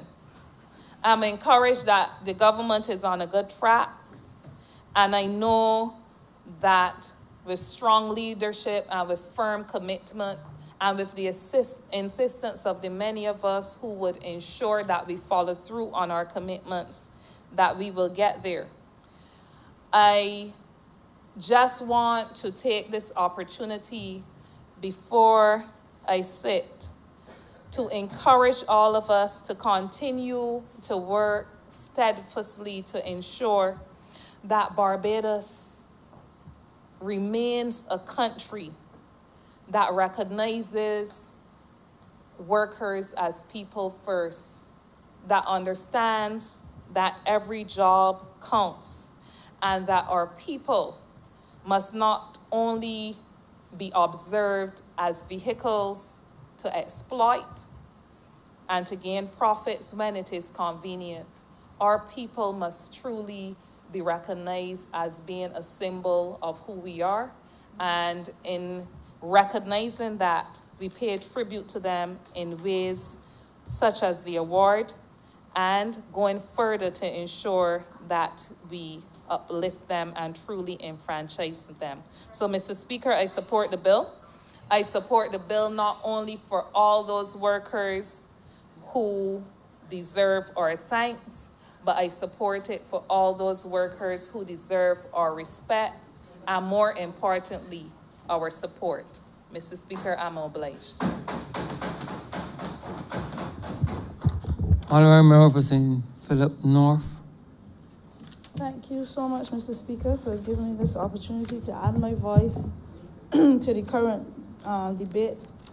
I can only but agree with all the sentiments of the members today with respect to the bills, and I too agree and support the initiative being presented.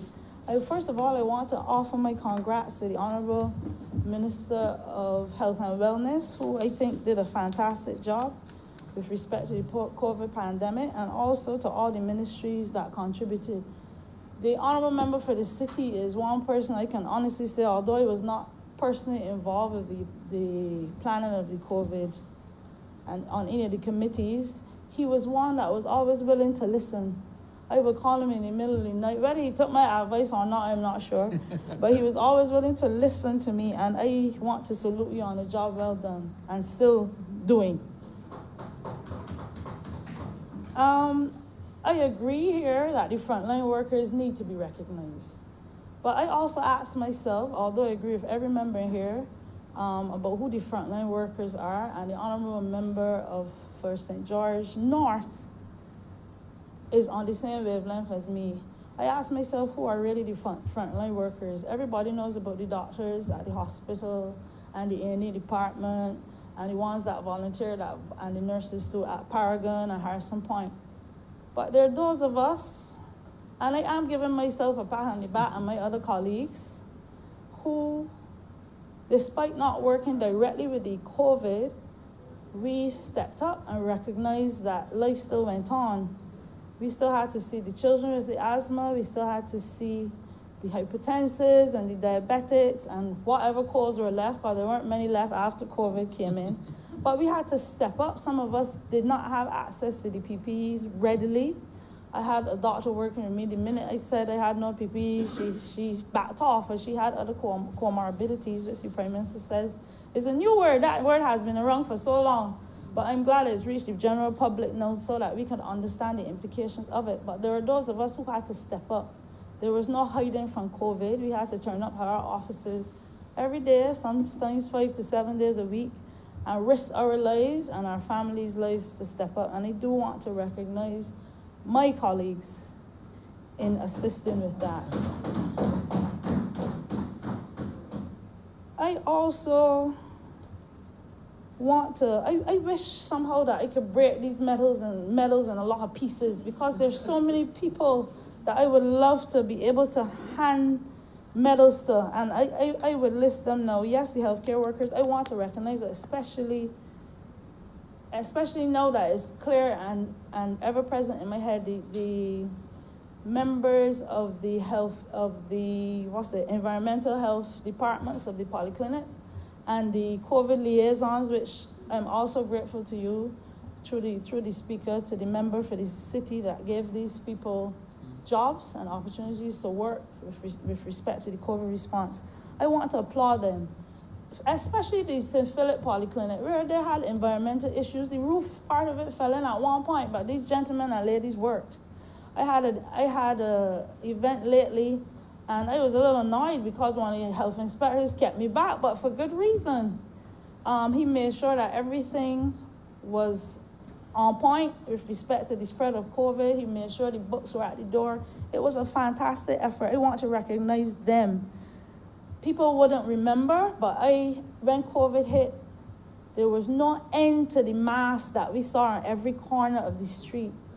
People stepped up and made masks. Yes, they make $1 for themselves, but everybody was in it together.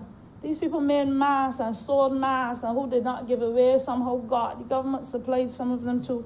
And I'm extremely proud of these people. All of them want a piece of this medal. I want to recognize the teachers. Because the pandemic, this room makes it feel like the pandemic is coming to an end. It's alive and well in many parts of the country. And there are frontline workers like the teachers and the nursery assistants that look after our children 5 days a week for the whole term, which has now ended. I want to applaud them. They did not have to, but they made sure, and the monitors, they made sure that our children were safe, that they wore their masks, that the playtime was well supervised, what little playtime they had. I want to congratulate them. The people in the schools that clean every day, maybe 2 3 times a day, to wipe off the desks, to make sure the teaching staff and the students were safe. Mr. Speaker, I cannot sit down unless I recognize the Sandy Lane Trust and now the Tanglewood Charities. There are as much frontline workers as any doctor on this country, because without them, I am not sure what would have happened. These people stepped up and provide funding for many of our constituents. And without them, I know a lot of them would be much worse off. It gave me a lot of work, but it was good work and still going on. I really want to recognize them. And the other people I want to recognize, I'm the chairman of the National Assistance Board. When COVID hit, yes, some of our members had to be quarantined for obvious reasons. Some of them were contracted the disease. But even in quarantine, they worked. The home helpers got a lot of stick for coming to people's houses. Yes, some people backed off from the program, but they're don their PPEs and they were in people's houses helping. They never forgot the old people that were out there that needed, had no one else to look after them. They stepped up in the middle of COVID and went to work. I want to thank them and congratulate them and offer them a piece of this medal. Those are the people I am so proud of. But that being said, we have to look at and anticipate the fallout from this pandemic. Anticipate the fallout and put measures in place to tackle the fallout. And the Honourable Leader of the Opposition alluded to it. The children are probably my biggest worry. Their schooling, and it was necessary, their schooling had been cut down. Some were going to school 2-3 days a week, and it worried me as a parent. My daughter was happy because she hit school. She does well, but she hit school, so she was on top of the world. Woo. But I was worried, and along with other parents, they were worried too. The fallout is real. Children learn through interaction and play. Every animal, at least mammals, learn by play. If you watch a goat outside, the mother, they play. That's how they learn. And school has been affected so much. We are seeing children putting on weight because they can't run around outside as they usually do. Some of them, if they're only children, do not have an active neighborhood, because even with the pandemic, all of them were close to one another. The chances of them contracting would have been small because they were like families. But there's some children that did not have a playmate. And I worry for the psychological effects of what COVID will be doing to them, as well as some of the teachers. Some of them were terrified. I know people that sent in sick leave for purely psychological reasons. They just could not handle it. The fear was real there. There's also the risk of boredom, and although every child is affected, that does not mean a child cannot drop back from current educational standards. There are real worries about this. There are people that worry about losing their athletic scholarships, because basically the year was put back, and a year in an athlete's life is like 20. There are things we have to deal with, the fallout. We need to put psychologists and psychiatrists and counselors and therapists in the schools. And I mean all schools. I don't mean a select few. They need to be available more than they are now in the schools to deal with some of these issues. We have to deal with the job loss, and that affects children too. The job loss is real. We all know it. These are issues that psychologically affect people when mommy and daddy have to basically divide a potato among 5. And this is happening. They settle for a piece of potato and a gravy. That affects families to the highest degree. And that's where things like the Honourable Member for St. Michael's South Central would have brought up domestic issues, domestic violence. It is not easy when nobody in the house is working. Tempers flare. And I have met some that were victims of domestic violence. And that goes both ways. People see it as women being abused, but men are being abused too in these circumstances, even if it's only verbally. That is a real issue in this COVID epidemic. And the crime situation, as everybody sees, is no secret. The crime situation is it seems to be almost spiraling out of hand. And I know a lot of it is attributed, or can be attributed, to COVID. These are things we need to look at, because they will come back to bite us in the next 2, 3, 5, 10 years. And it's a real worry for me and other members of the population. Speaking of domestic issues, there are currently mothers, and I spoke to a nurse recently with the deepest of worries. There are currently mothers giving birth in the hospital and have nowhere to go when they come out. In my time, and it sounds like that was years ago, but it was years ago, we made sure there was a questionnaire on the forms that asks for, I'm not sure if it's still present, asks for if you have running water in your house, if you have electricity in your house, so that you know where the new mother is going and the child. There have been instances recently where a mother and a baby had to be rescued from a drug hole, nowhere else to go. Luckily, she's in rehab now. But we have issues like that we need to address and get at. I am aware of instances, I can't locate the people where mothers sell out their daughters. Some of them are mentally subnormal. I've one in my constituency. I can't find her because she moved out of the constituency, but I'm working on that. So these are things where the Child Care Board has to be much more vigilant, if it isn't already. The government industrial school too, as it stands, the government industrial school is almost a bane to my existence. I don't believe in it. I don't believe how it's structured now. I don't think it's the answer for rehabilitation of an 11, 12, 13-year-old child. These are things that need to be looked at in this environment because children will give trouble. If you can't socialize and socialize correctly and get the proper learning, children will give trouble. And the only answer, or one of the answers, cannot be the government industrial school. We read in the papers lately about a young lady that was basically imprisoned a 14-year-old child. If it were up to me, I would squash that whole institution and start from scratch.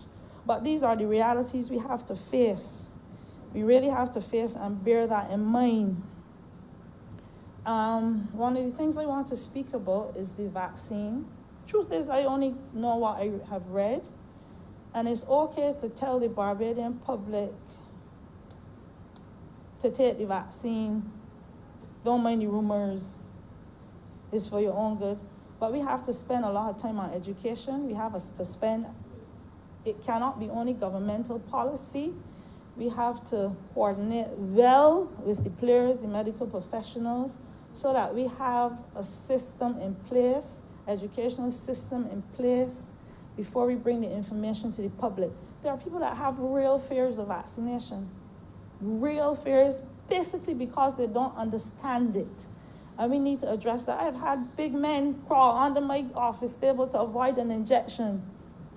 Big men faint away in my chair to avoid an injection. So it's not as simple as saying the vaccine will be here soon, as big as the member for the city. But it's not as simple as saying the vaccine will be here, you have to take it, make it mandatory. I'm seeing things on Facebook saying make it mandatory. It's a lot more than that. Even the simple vaccines that we have been dealing with for years, up to now is not as bad as it was, say, 10 years ago. Up to now is a challenge. And a parent cannot tell you why they do not, other than the obvious allergies, which aren't common. They cannot tell you why they don't want the vaccine, some for religious reasons, but you're usually able to turn them over. So let's take the vaccination a little more seriously than just saying it's coming. You have to take it. The public and Barbadians are smart. We did not educate them for no good reason. They are smart and they just need the information. And I believe most people will be on board.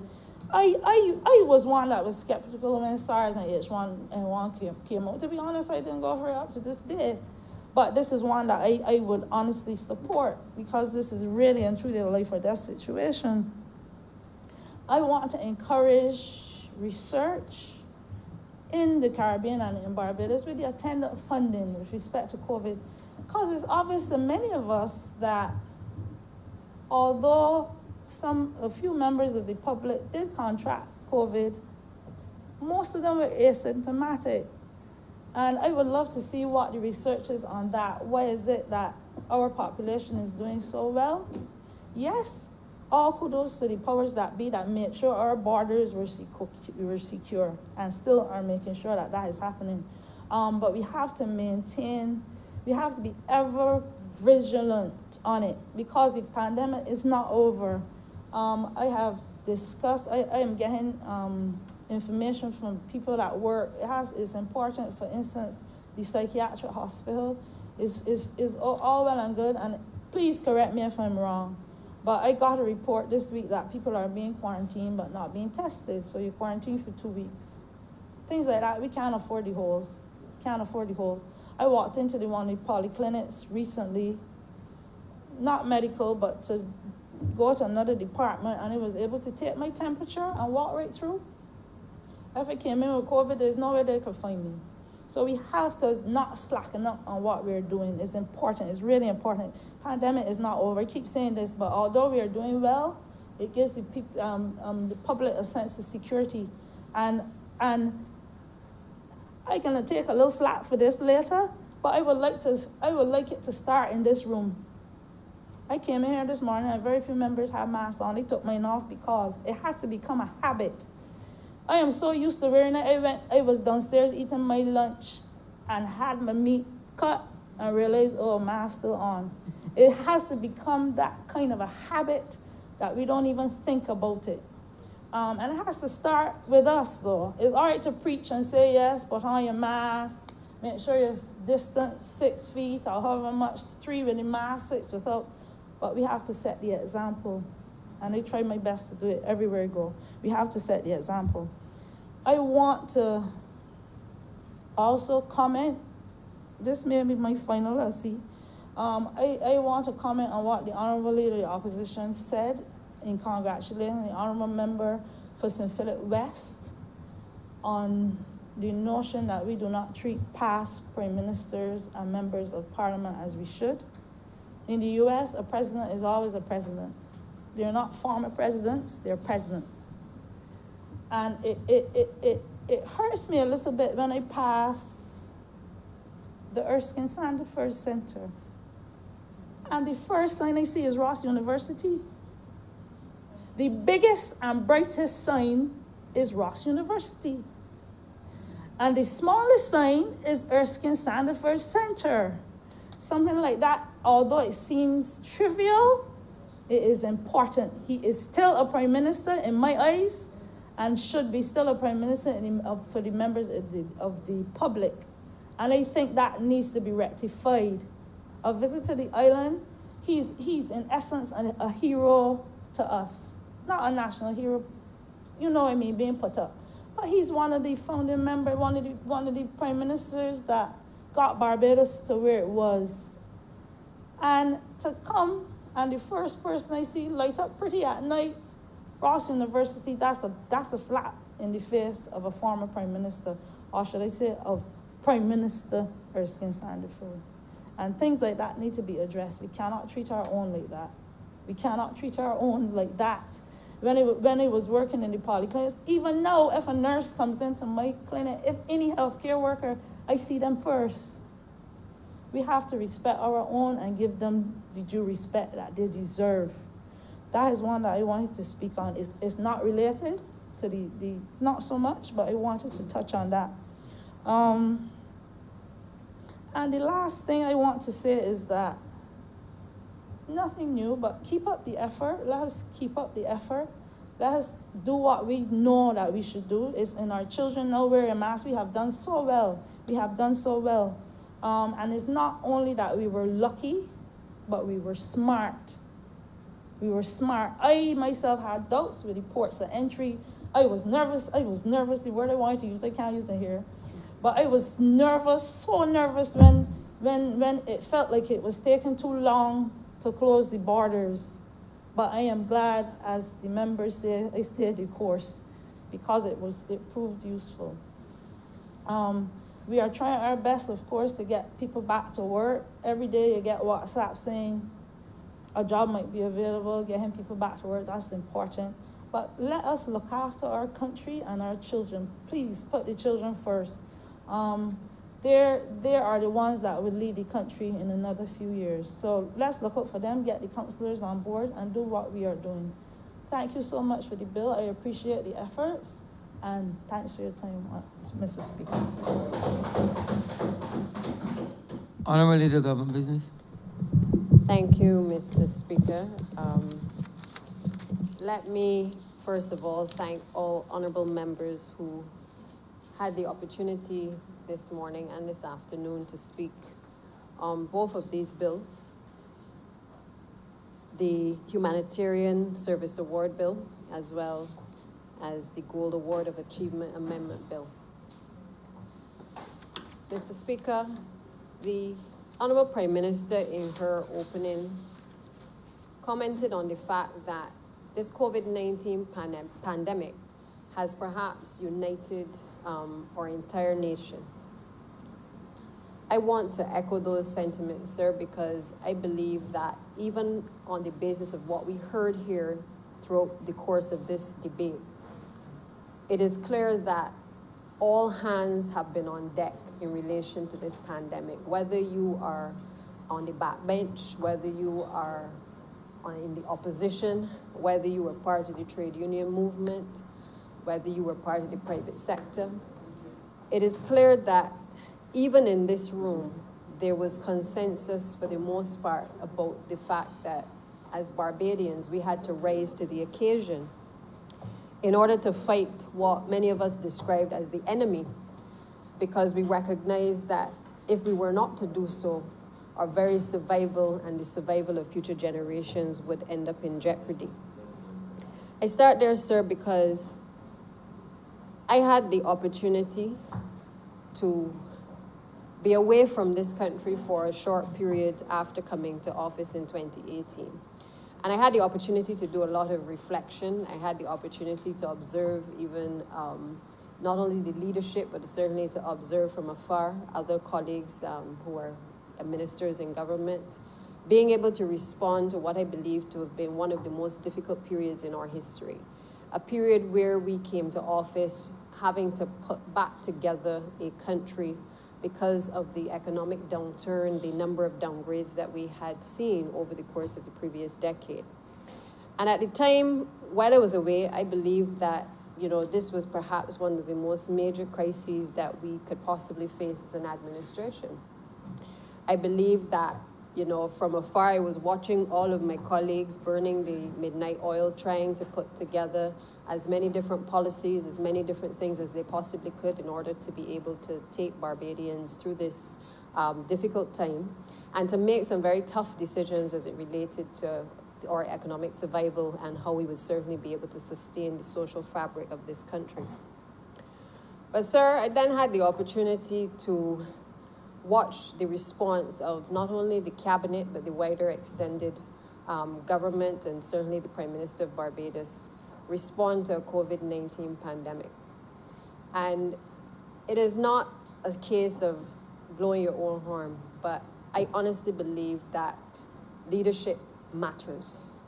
And this pandemic demonstrated, along with the steps that we have taken in relation to the economic recovery plan for this country, that when you have strong leadership, when you have someone with a vision, steering the ship and making sure that all hands are on deck, there is almost a certain guarantee in terms of the survival of an entire nation.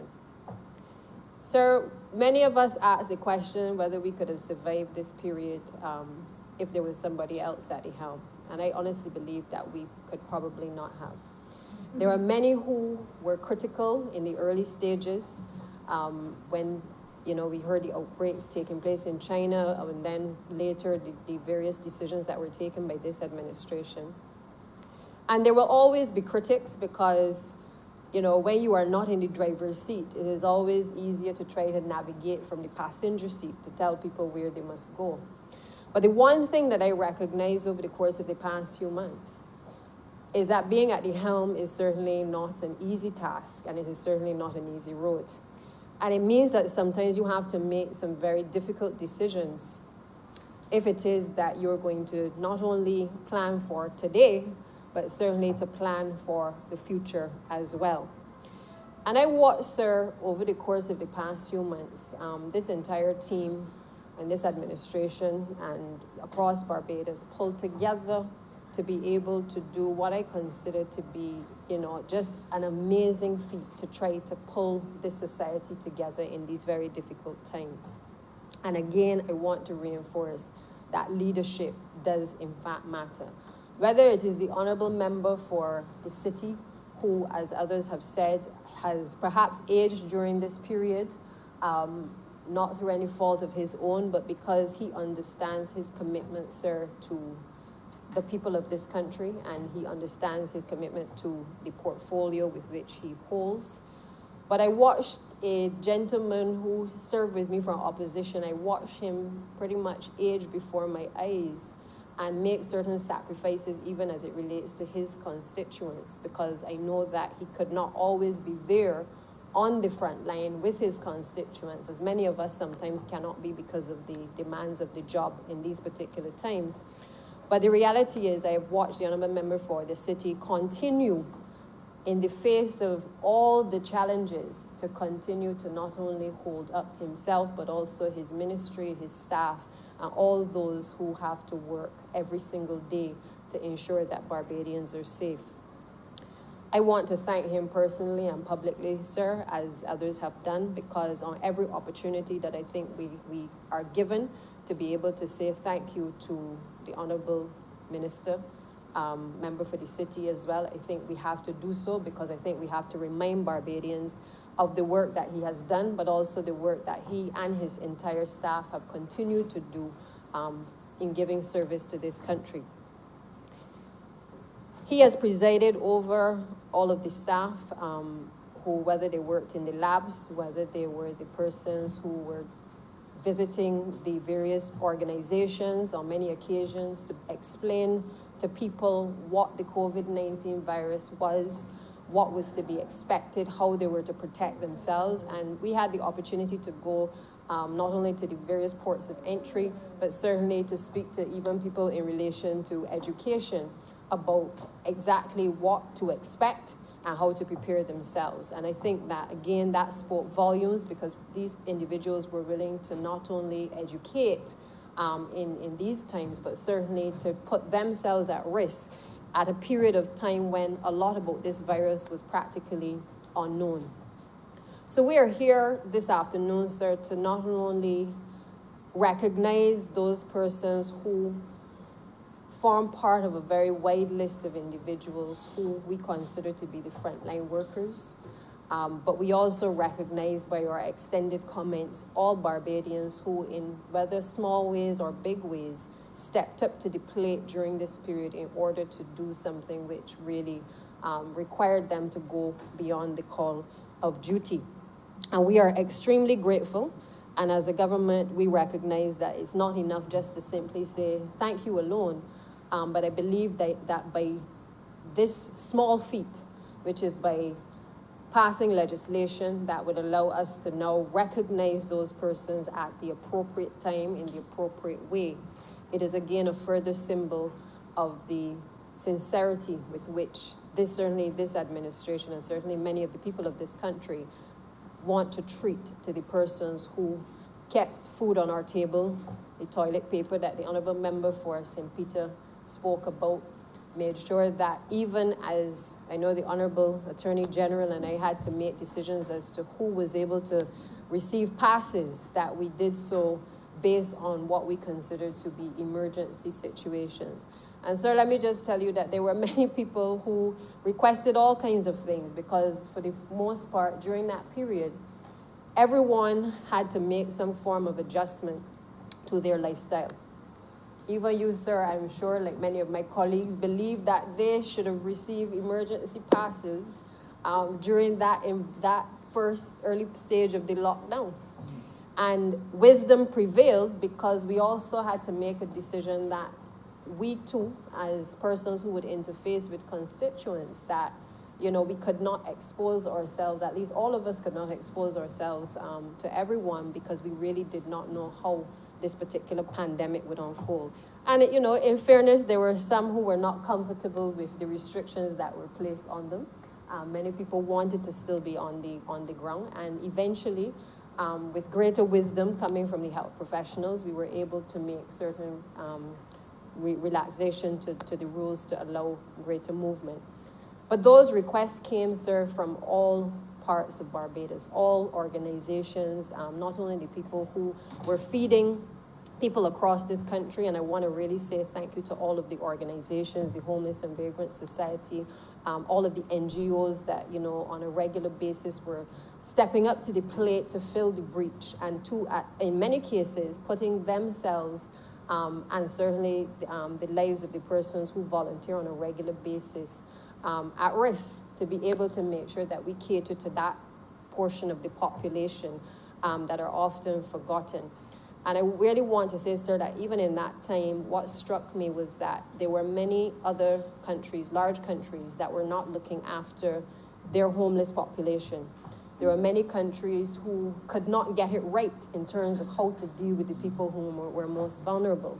But this government was able, along with the Ministry of Health and all of the officials, and certainly the social care ministries, to be able to work with the entities in Barbados that helped us to fill that breach in our society. And I think we owe them as well certainly a debt of gratitude for stepping up to the plate and making sure that they complied with all of the things that needed to be put in place to make their facilities safe, to make their volunteers safe, and to make sure that we were able not to see a major fallout from that particular segment of the population. During that period, sir, it also, I think, for me, opened my eyes in relation to our relationship with the social partnership as well. Barbados has always boasted of its strong relationship and ties with the social partnership. But that period also gave me an opportunity, as I chaired a number of the meetings with my colleagues on the subcommittee, an opportunity to engage with the Honourable Member for St. George North, also the head of the private sector organizations, Ms. Tanis, as well as Mr. Clark and others, and a wide cross-section of people in the private sector who shared their views in relation to how we would resume work, but also how we would deal with the issues of lockdown. It was an interesting period, sir, because you know, the Honourable Member for St. George North's voice was very loud and boisterous in many of our meetings, being the voice of Labour, not the lone voice, but certainly a very loud voice, in reminding us at every occasion the importance of Labour in the equation.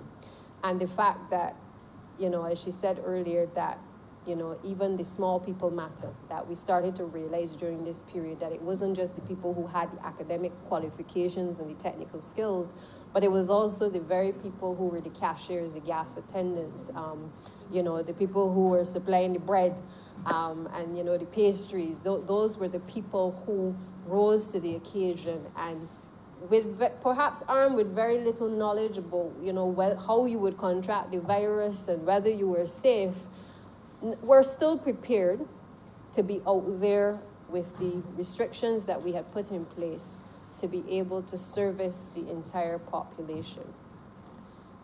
Then there were the people who worked in the ports of entry. And they, in particular, again, rose to the occasion in a way, sir, that, I mean, I think we may not even truly appreciate as a population all that was done. I know we recognize a number of persons who assisted with the cruise ships. I'm taking people who were on board, in particular the crew, to safety, transporting people from the ports of entry to make sure that they could get to their final destinations. Many of us, again, could never imagine what that period was like. And I can certainly say, sir, that there may be some things that, you know, many of us who are on the subcommittee will never be able to say. But the fact is, it was not easy during that period, managing all of the different interests and trying to not only keep our citizens safe, but certainly to be able to plan for a Barbados after COVID. And that fundamentally was what was at the forefront of our mind, no matter what we were doing. How do we keep Bajans safe now, but at the same time, there must be life after COVID? And whether it was the private sector echoing that sentiment, whether it was Labour echoing that sentiment, or whether it was the government echoing that sentiment, it was clear that no matter what we did, that we had to make sure that we preserved a Barbados that we could all still be able to live in and to work in and to feel safe in when the COVID-19 pandemic was over, whenever that would take place. So the criticisms came about the shutdown, the lockdown. I mean, there was at one point, I remember I actually sat and laughed when I saw the memes about shutting down the country and taking away Bajans rum, because it was as though you had taken away a prized possession from the people of this country. But again, we understood as a cabinet, we understood as a subcommittee that there were certain restrictions that we had to put in place in order to make sure that Barbadians also did not disobey the protocols that we were putting in place for them to be safe. And I can certainly stand here now, sir, and I can smile about it and I can laugh about it. But believe me that during that period, many of us were not laughing because we knew that we had to make some very serious decisions in order to keep our citizens safe. And we certainly had to make sure that we made decisions that kept our frontline workers safe as well, whether it was the same doctors, whether it was the port workers, whether it was the persons traversing from the airport to take out the cruise ship passengers and certainly the employees of the cruise ships. Those were things that we had to have front of mind in whatever we did. So while it may have seemed as though it was taking away, you know, in a sense, the lifeline for many Barbadians, many people were not able to frequent places as they would like. The one thing I heard my colleague from St. Peter speak to earlier is that the one thing we did throughout the entire period, and we continue to do, is to listen to the people.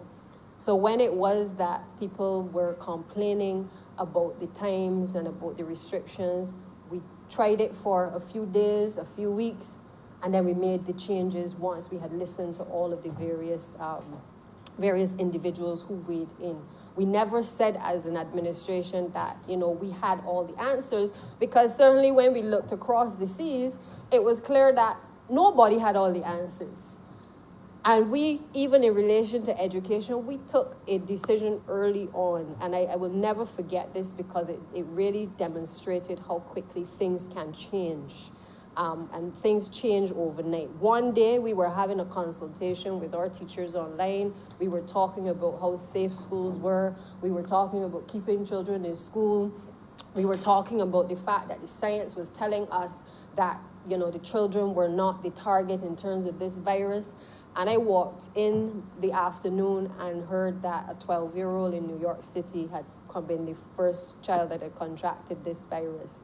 Shortly after that, sir, we then had our first 2 cases in Barbados, not children, but our first 2 cases in mid-March. And we took a decision then that in the interest of all Barbadians, and certainly with the uncertainty that would have been presented to us, that we had to take a decision at that point in time to not just keep the persons with comorbidities safe, but we wanted to make sure that we protected our children, because they would be the future generation of this country as well, sir. So we had to take some hard decisions. And yes, I've heard the comments of other colleagues in relation to education and the concerns that they have, as I do, in relation to what this period has done to education of our young people in particular. The fact of the matter is, sir, that, you know, all of the learning speaks to the fact that this lost time, this lockdown, this shutdown, this restriction of hours, all of the wearing of masks, the physical distancing, the time away from school, is likely to do a lot of damage to a number of students. And particularly, many of us know all those students who even in normal times fall below the line, they fall through the cracks. They're in that at-risk category. They're the ones who have a lot of social and behavioral issues that they are dealing with, whether in the home or, you know, in the communities. And we know that they, more than any other set of students, are the ones that must be on our radar, particularly as we try to bounce back as a nation.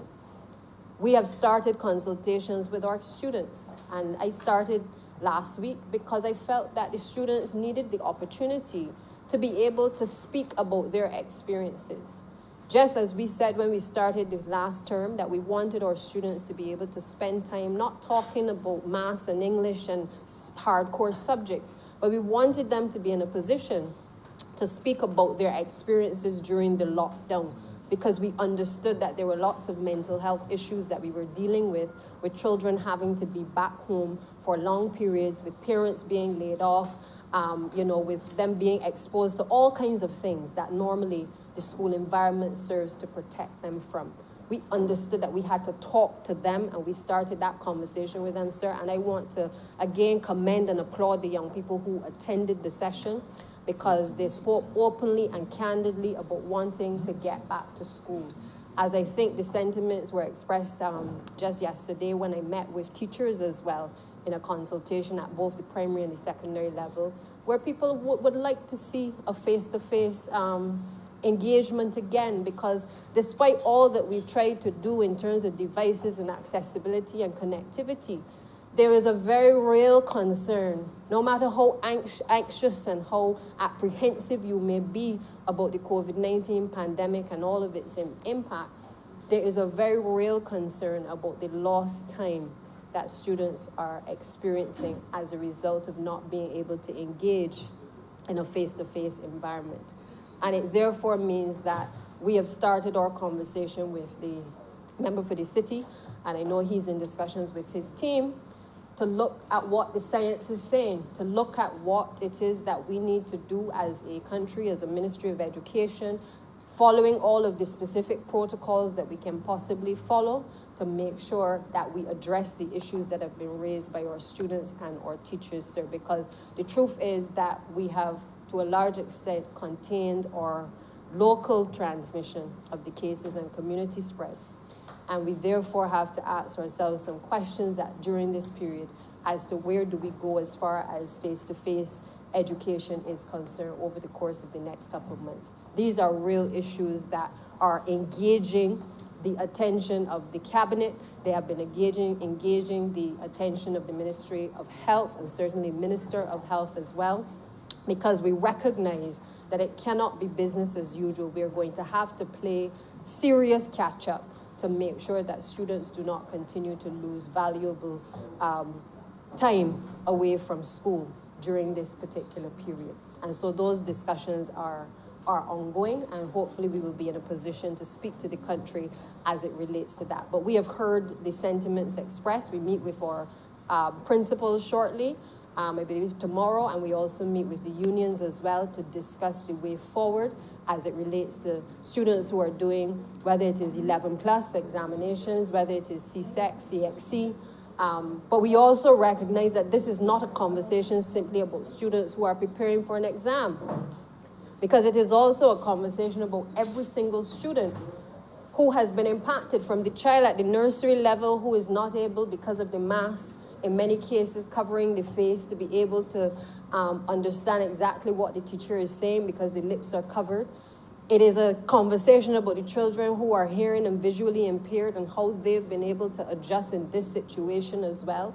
It is about what is also in the best interest of our teachers and our students, and trying to find the appropriate balance to be able to make sure that we can return people into a safe environment in the best possible way, sir. So those concerns expressed by the Leader of the Opposition and certainly by other colleagues as well, we are more than mindful that there are real issues that are confronting us right now, but they are also confronting every other territory in the world.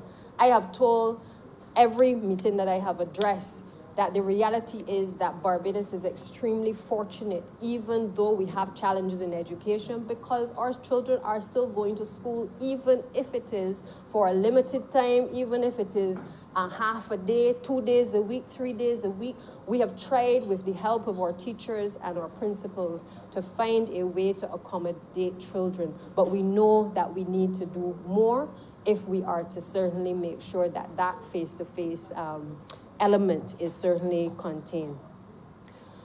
We recognize, sir, that even as we talk about these individuals who have given humanitarian service to Barbados during this period, that even in education as well, we've had a number of donors who have given selflessly to make sure that children had the devices to go to school. And I also, again, want to reiterate that, we could not have been able to get through this period without the help of private individuals, private sector organizations, people who believe and love Barbados and will do anything for Barbados, that stepped up to the plate and basically said, we want to help. What is it that you need in terms of technology? What is it that you need in terms of devices? Because we recognize that there is a need.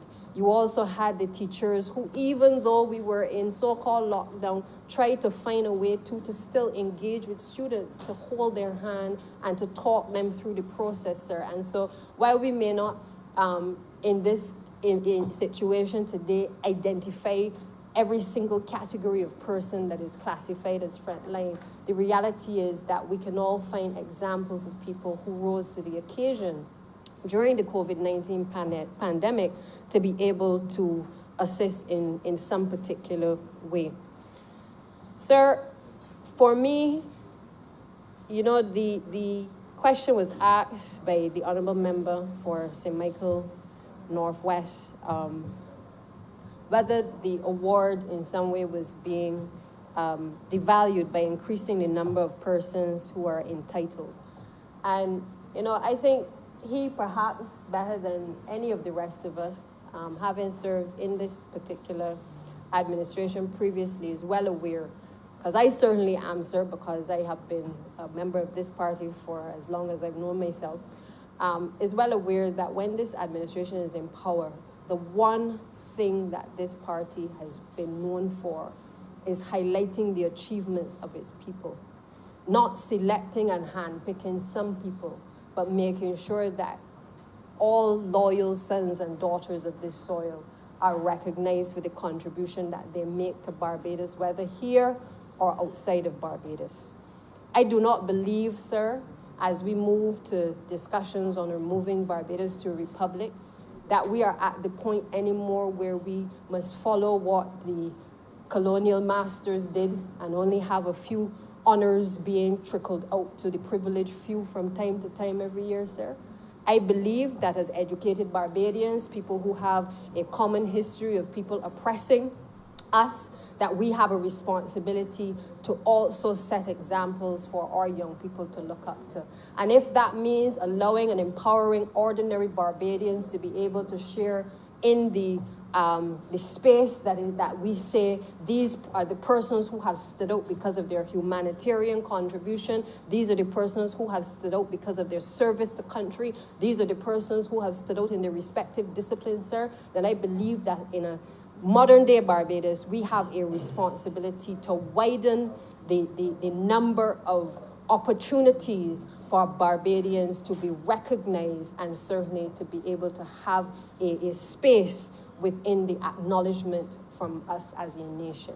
The Pride of Barbados Award, sir, again, another example of us as a government being able to recognize not only people within communities, ordinary Barbadians who have given of service, but certainly being able to recognize people who live outside of Barbados. Because the one thing that in the last decade, many people seem to have forgotten is that common phrase by Kofi Annan that Barbadians punch above their weight. And this administration, whether it has been the national heroes, whether it has been making sure that we highlight the contributions of our artists or writers or poets, whoever, sir, this administration has been known and has spearheaded the charge for making sure that people who have contributed in any particular sphere in this country have been afforded their correct due. And therefore, sir, I want to assure the honourable member, who I know sometimes he's a little mischievous and, you know, wants to be a little controversial, but I know deep down in his bosom that he understands that the Barbados Labour Party did not thrust him out of their bosom. He actually left the bosom of the Barbados Labour Party, but he left behind a party that recognizes its people and that will continue to acknowledge the contribution of people of all walks of life.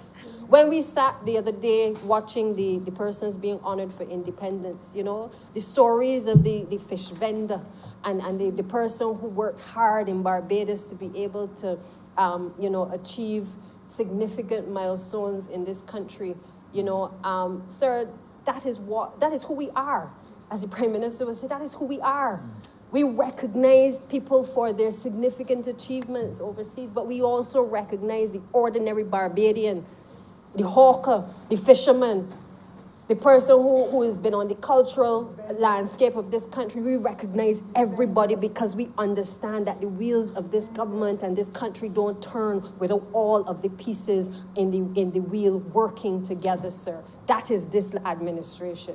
And so he must be assured that this is not about watering down anything, because I assure you that any other opportunities that we are given to highlight the achievements of our people, we will continue to do so.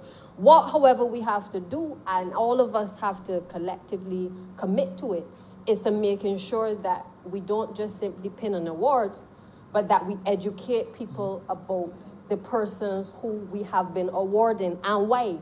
So it is no longer enough simply to unveil a plaque of an artist's impression, but not to mention what the artist's visual interpretation of the actual mural was supposed to be, because all it is then is an inscription on a wall of who opened the plaque, which nobody pays attention to.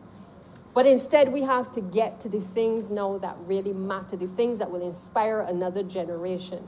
And so it is not enough any longer to simply have just the insignia, but we have to start to teach about these people within our schools. We have to encourage our creators to do videos on these on persons who have given an outstanding service. I hope that during this period, and certainly over the next couple of months, even through the Ministry of Culture, that we can see videos emerging on the COVID-19 pandemic and Barbados' response, and documentaries about Harrison's Point and the things that Barbados did in the early stages to create safety, you know, and a platform for if we found ourselves in a situation where we needed to cater to our people, sir. We have to understand that these are stories that must be told. And while at the same time, all of us have been affected by this pandemic, it's not like Hurricane Jeanette, where only a few people experienced it, or Hurricane or Tomas.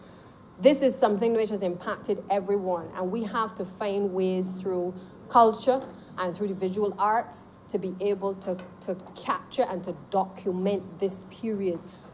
The honourable member for the city should be being interviewed, and in another 20 or 30 years, another generation should be hearing his experiences. The honourable Prime Minister should be able to speak to some of the experiences of managing a country in a crisis and being a leader to the region in a period when there was not much leadership globally as well.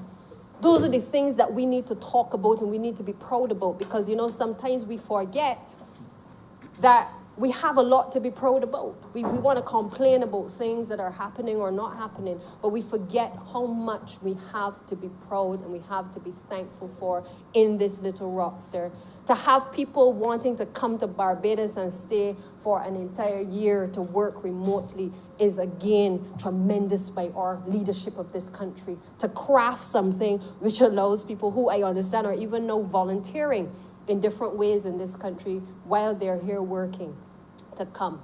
It wasn't enough simply to just know that we have a beautiful island and clean beaches, perhaps even more clean than they would have been because they don't have all the pollution in them over the last couple of months. We understood that we had to do something else because it wasn't enough to sell sea and sand, because you could go and you could get that anywhere else, get on a plane and go somewhere else. We understood we had to do something different. And the one thing that Bajans must take away from this period is the fact that this administration has tried to keep them safe. We may not have always made decisions that met their satisfaction, or that they always understood all of the fine details. But the one thing I want to assure the country is that we have always done what we had to do and made decisions in the best interest of the people of this country, first and foremost, sir. So, sir, I also just want to end by saying, I always talk about the COVID positives. I have friends who, during the lockdown, became bakers. They picked back up professions that they had long put aside.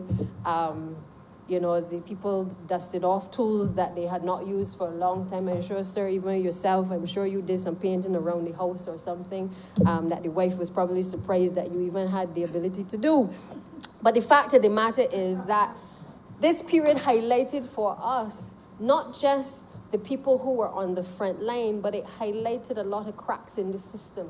It highlighted even for us a lot of the things that we needed to focus on. And whether it is in terms of labor and how we treat the labor, it also focused on infrastructure. It focused on the things that, are in a lot of our legislative regimes in terms of how we treat to the workplace, how we treat to safety.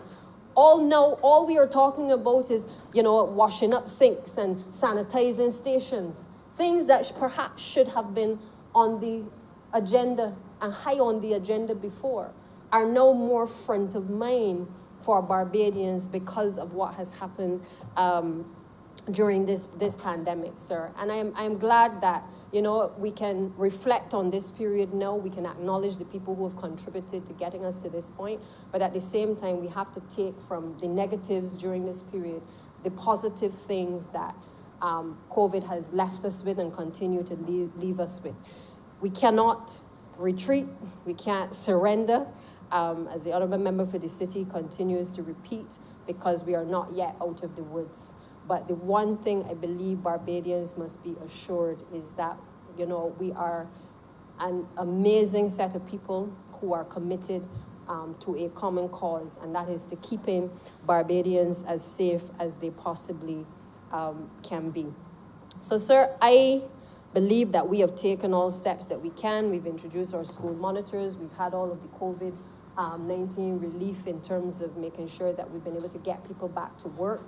Some of those same workers who are on the front line, you know, we've tried to take care of as many people in our population as we possibly can. And the commitment is there, sir, that we will continue to ensure that our people remain safe. I just want, again, to thank all honourable members for the support, including the Leader of the Opposition, because I do believe that we are united when it comes to these types of legislation. And in terms of the focus of this administration, I know that we will certainly, once funds are available, ensure that those persons who have contributed, that are identified as the persons on the front line, that at the appropriate time, the necessary contribution and certainly compensation will certainly be put in place to recognize their contribution. So, sir, I beg to move that you do know. Bill read a Sorry, second time. I beg to move that this bill be read a second time. The question is that this bill be read a second time. All those honourable members in favor, please say aye. Those against, please say no. Me think the ayes have it. Mr. Speaker, I beg to move that you do now leave the chair and that the House resolve itself into committee for further consideration of the bill. The question is that the Speaker do now leave the chair and the House resolve itself into committee for further consideration of this bill. All those honourable members in favor, please say aye. Those against, please say no. Me think the ayes have it.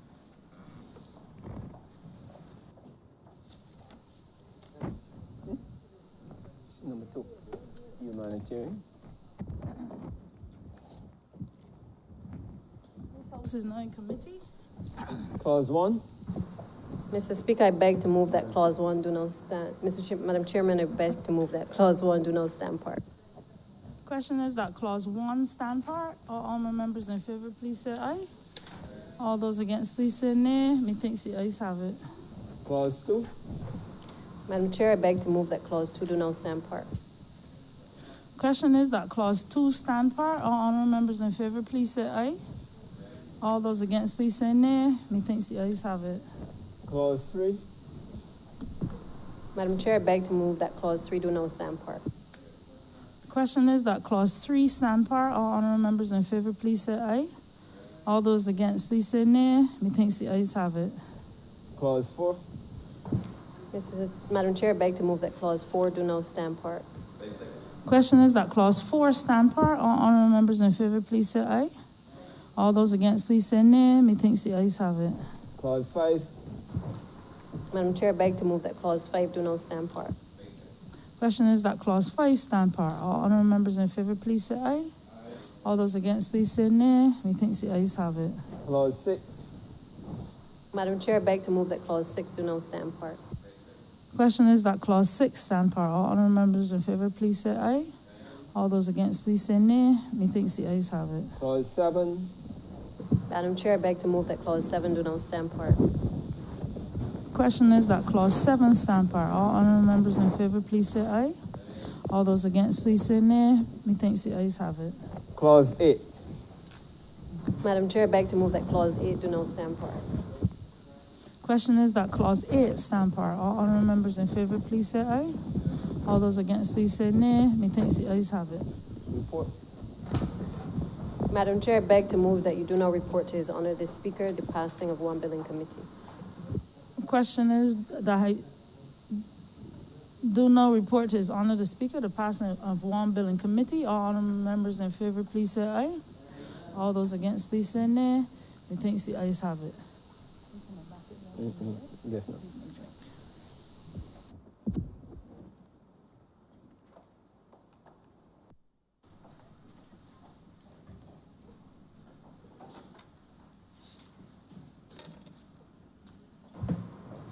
Chairman of committees has reported the passing of one bill in committee. Mr. Speaker, I beg to move that this bill be now read a third time. The question is that this bill be read a third time. All those honourable members in favour, please say aye. Those against, please say no. Meeting the ayes have it. Mr. Speaker, I beg to move that this bill be now passed and cited as the Barbados Humanitarian Service Award Act 2020. The question is that this bill be passed and so cited. All those honourable members in favour, please say aye. Those against, please say no. Meeting the ayes have it. This bill is passed and so cited.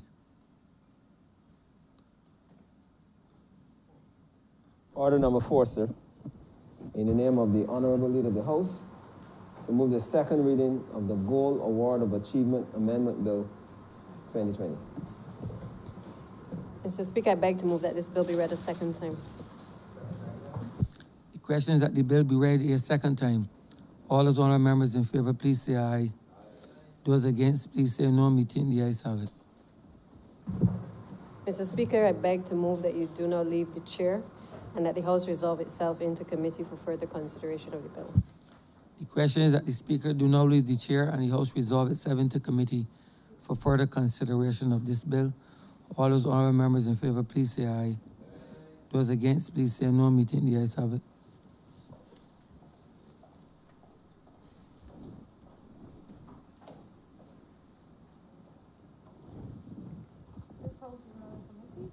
Clause 1. Madam Chair, I beg to move that Clause 1 do not stand part. Question is that clause 1 stand part. All honourable members in favour, please say aye. All those against, please say nay. Methinks the ayes have it. Clause 2. Madam Chair, I beg to move that Clause 2 do not stand part. Question is that clause 2 stand part. All honourable members in favour, please say aye. All those against, please say nay. Methinks the ayes have it. Clause 3. Madam Chair, I beg to move that Clause 3 do not stand part. Question is that clause 3 stand part. All honourable members in favour, please say aye. All those against, please say nay. Methinks the ayes have it. Madam Chair, I beg to move that you do not report to His Honour the Speaker the passing of one bill in committee. Question is that I do not report to His Honour the Speaker the passing of one bill in committee. All those honourable members in favour, please say aye. All those against, please say nay. Methinks the ayes have it.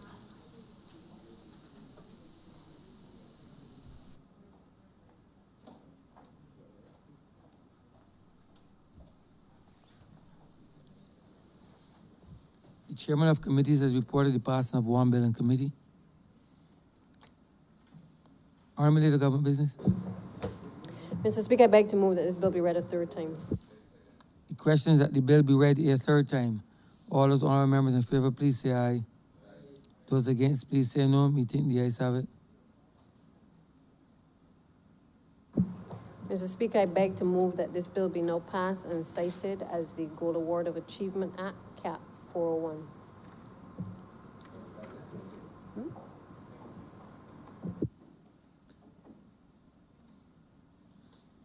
The question is that this bill be passed and so cited. All those honourable members in favour, please say aye. Those against, please say no. Meeting the ayes have it. This bill is passed and so cited.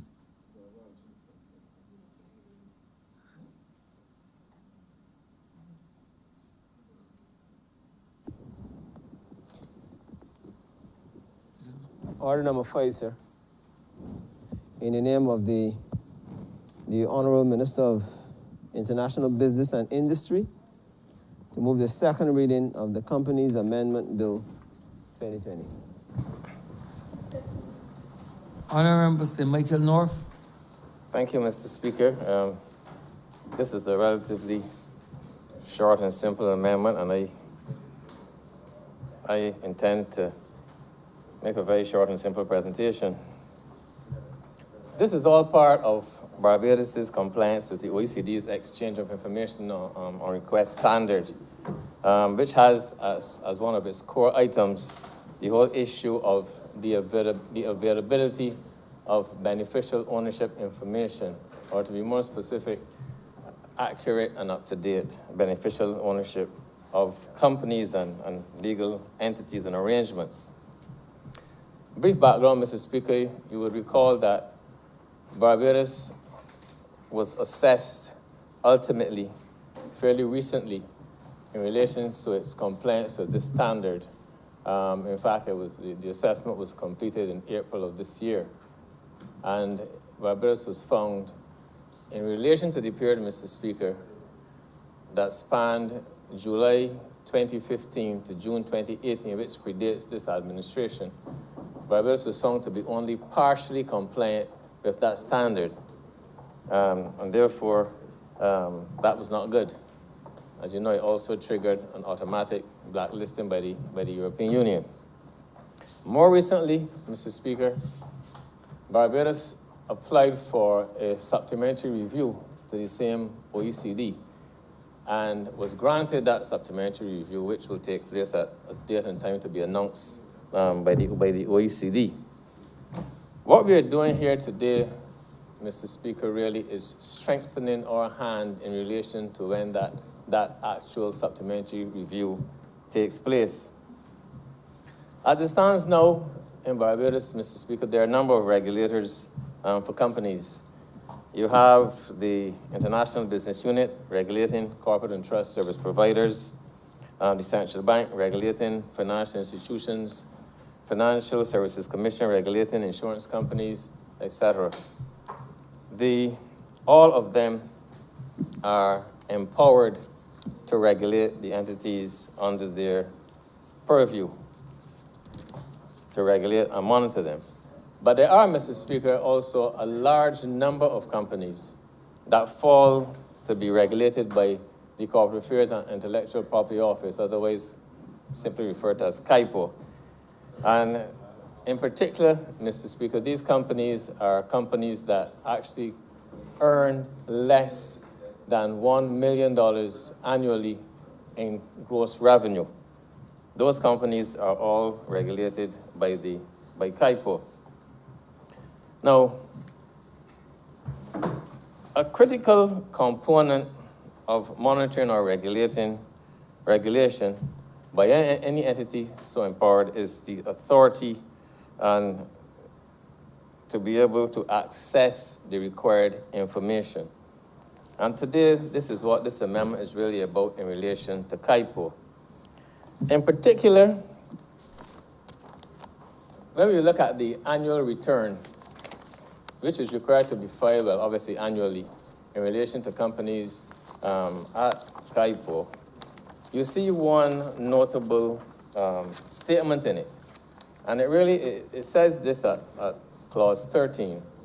I certify that the company has maintained at its registered office the records pertaining to the company, including the records pertaining to beneficial ownership in accordance with sections 170 to 172 of the Companies Act. And that is really at the core of what we are looking at today.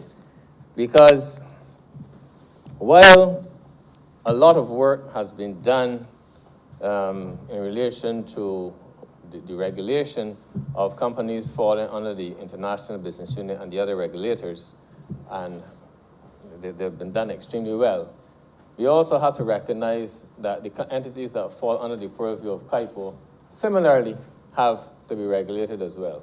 So CIPO has to be fully empowered to be able to regulate.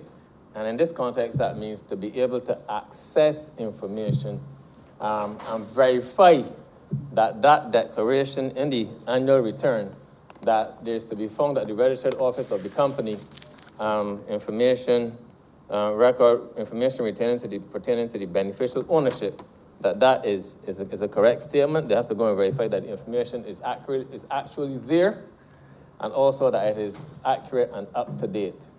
Hence, Mr. Speaker, the amendment today. You will see in the current section 175 of the Companies Act that we are amending, we are amending by addition, that it is headed access to records. And subsection 1 empowers directors and shareholders to be able to examine the records of a company and take extracts free of charge. Subsection 2 empowers shareholders of a company upon request to take a copy of the articles and so on of the company.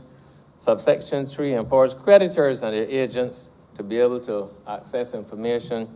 And subsection 4 says that any person may during the usual business hours of the company and upon payment of a reasonable fee, examine the records of the company and make copies of those records or take extracts therefrom. Any person would obviously include CAIPO as well, but it's a very, very weak section. It firstly speaks about you must do this during the usual business hours of the day upon payment of a reasonable fee. The usual hours of business of a company may vary from company to company, and then you must pay a reasonable fee. Who is to determine what a reasonable fee is? So it is very, very, very nebulous. And more importantly, the regulator, in this case CAIPO, does not really have the right to insist that you produce records and that you allow me to examine your books, which is absolutely necessary if we are to say that we are meeting that standard. So you will see that the amendment that is before the chamber today does just that. It empowers the registrar to be able to require a company to produce any of its books, records, or documents that are required to be kept by the company under the provisions of the Companies Act.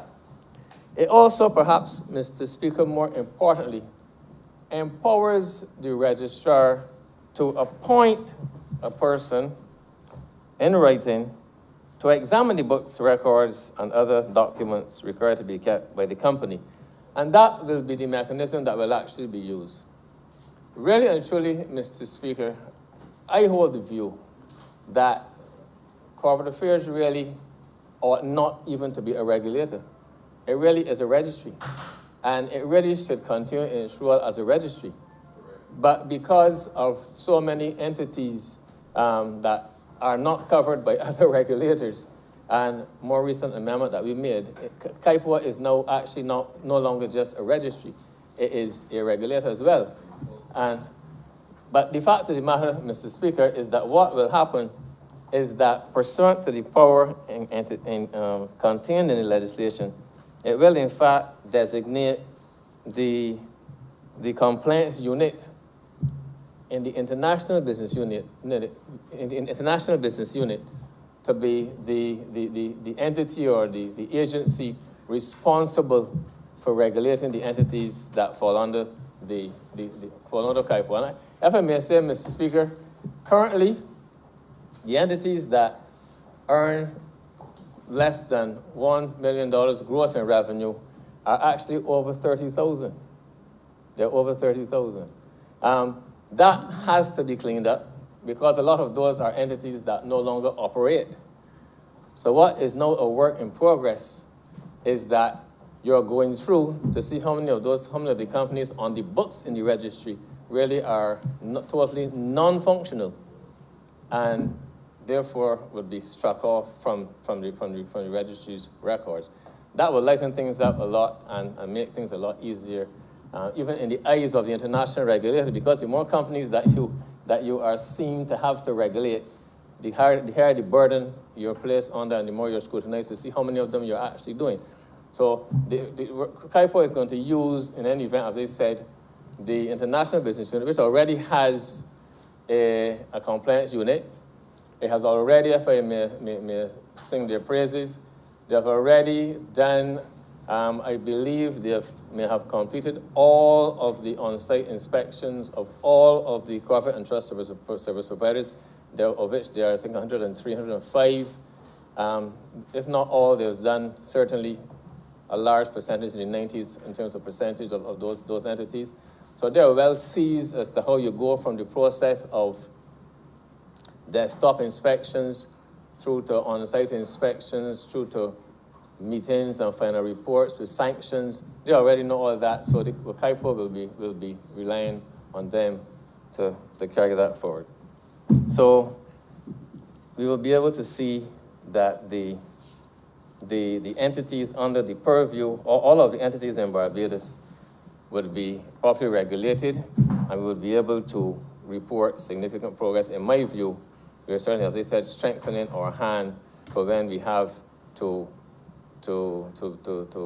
have the actual supplementary review conducted.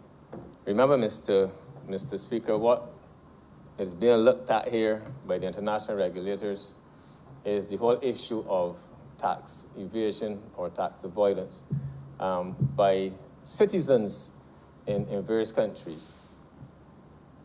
Individuals are known to use very, very elaborate corporate structures so as to hide their identities and hide profits from earnings.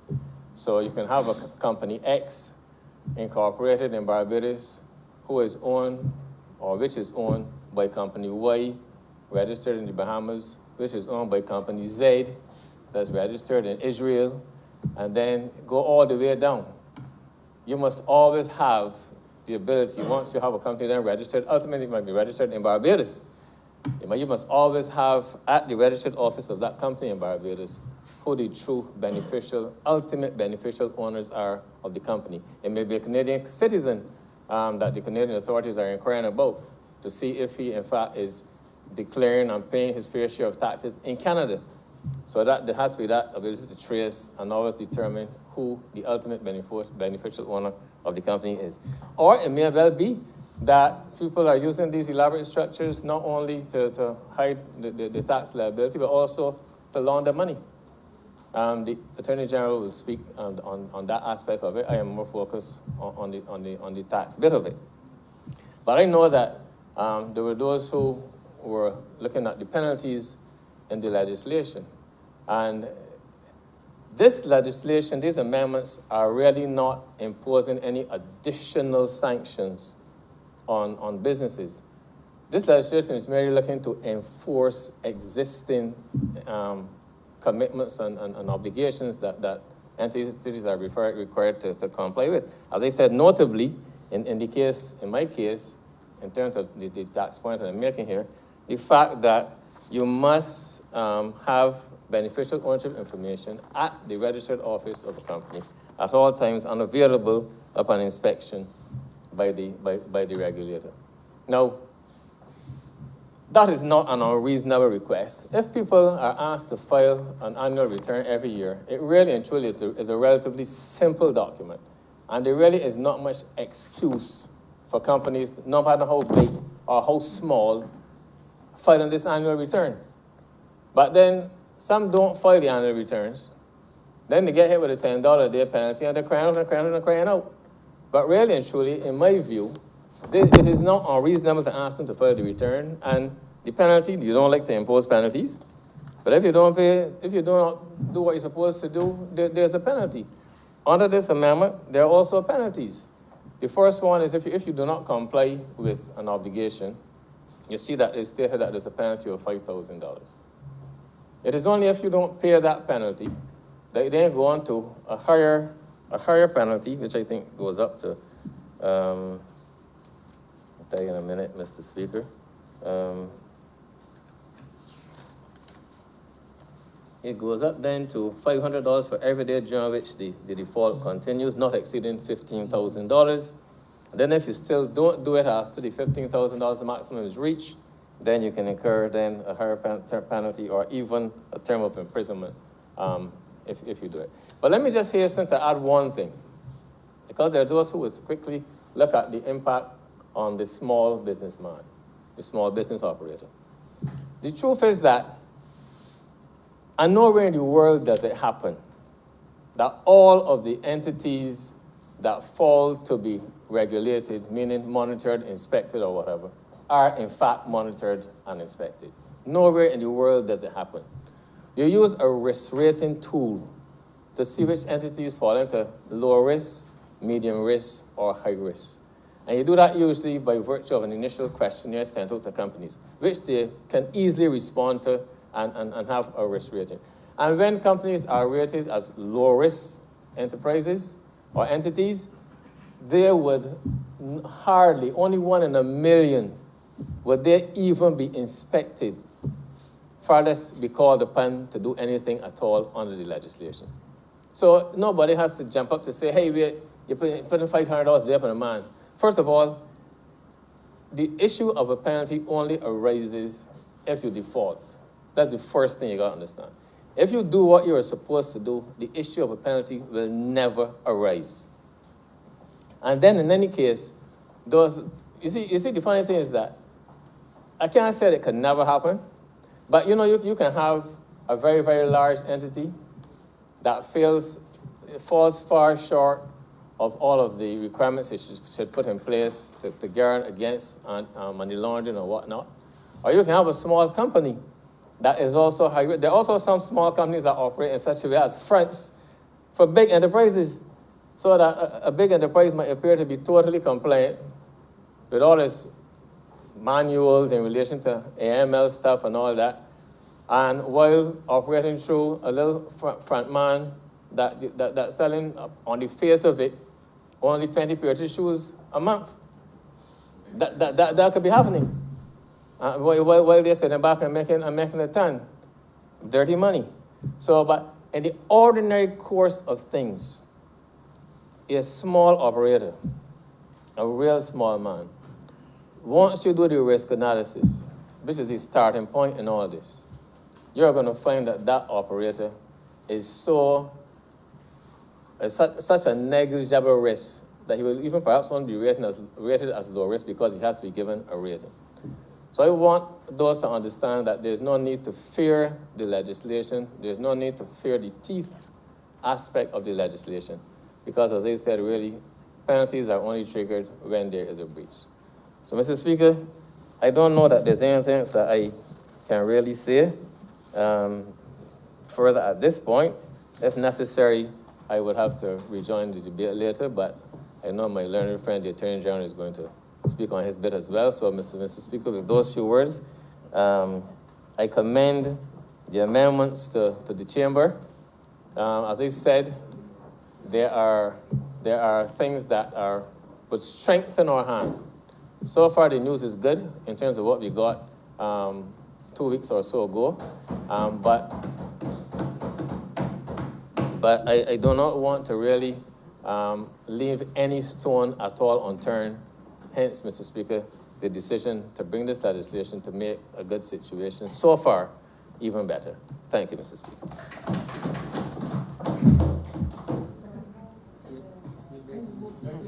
I beg to move, Mr. Speaker, that maybe read a second thing.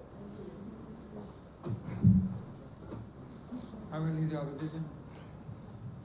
Thank you very much, Mr. Speaker. Just a few words in contribution to the matter brought before us by my honourable friend out of the north region of St. Michael.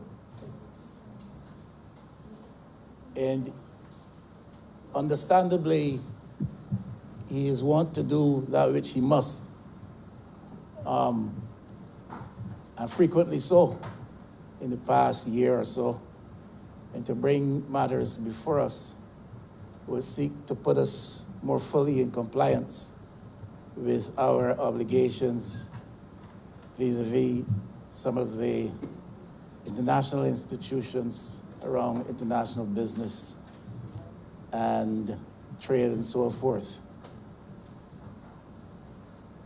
My concern, and briefly to address the matter, is more so revolving around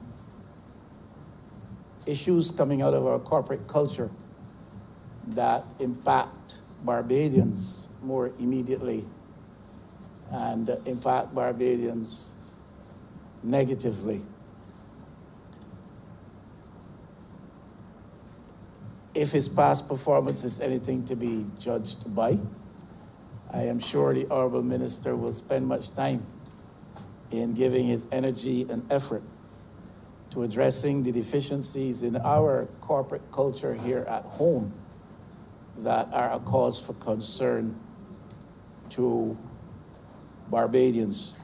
Now, he spoke with reference briefly to the matter of beneficial ownership, and it is issues around beneficial ownership, I suppose, in recent times,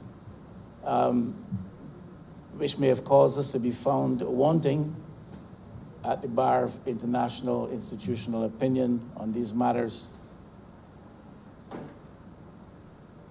And while that is important, I think it is of some importance and weight too, that we understand that the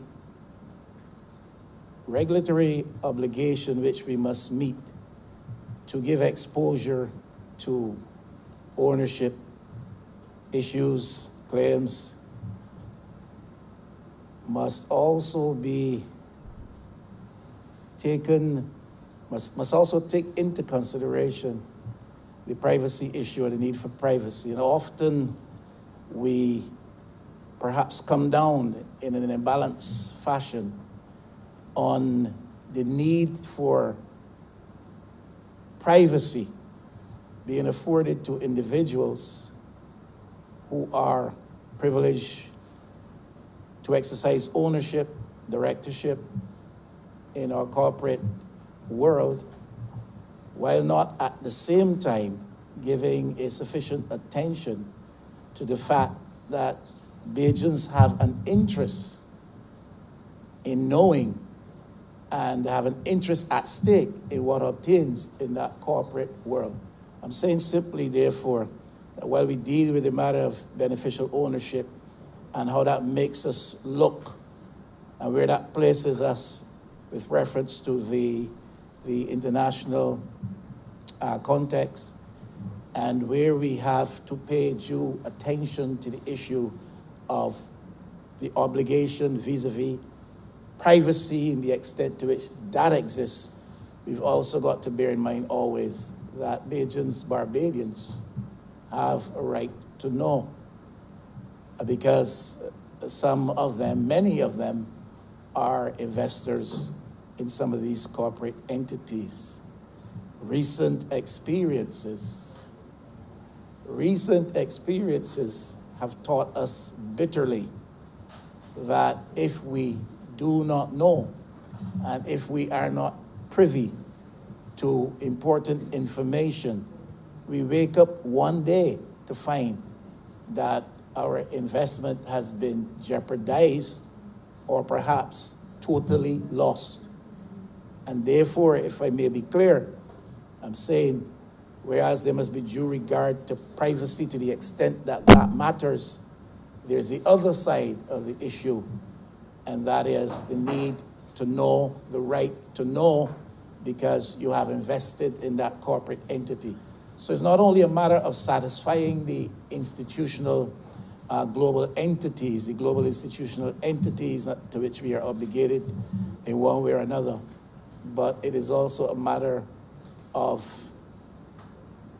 a government seeking to create a climate in which Barbadian interests at home is safeguarded or are safeguarded because of what we put in place to constitute the regulatory framework around these matters. And then I hope I am clear in that I went all around the world and I hope I got home. So whereas we want to eliminate or reduce significantly those issues and dynamics which cause us to be blacklisted or labeled as only partially compliant, and that the minister therefore must do the job he's now seeking to do, again, not for the first time, in the interest of the country, we have also got to bear in mind that if we don't get it right with respect to corporate culture practices in Barbados, the interests of Barbadians at home are jeopardized. And therefore, that is a matter to which we've got to pay attention and balance privacy issues as against investment interests and investor rights. We have a problem, have had a problem in Barbados for a long time as well, around the issue of interlocking directorships or directorates. And big furor years ago, a cause perhaps championed by people like Alombe Motley and now Sir Hilary Beckles and these people. One remembers the challenge on the whole mutual structure. I'm old enough to be aware of these things, Mr. Speaker. And the whole business of interlocking directorships, I do not know has sufficiently engaged the attention of those who have had responsibility for these matters over the years and across administrations. But I raise it again because I believe perhaps it is my duty so to do.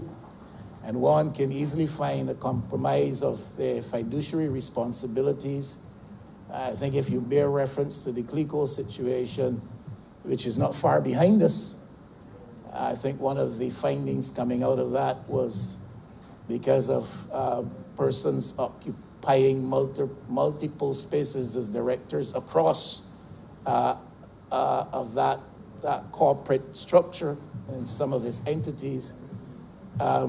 Persons gave perhaps or paid greater attention, or for what reason, one reason or another, would have been motivated to give due regard to what is happening in this particular company, in this particular company, in that particular company.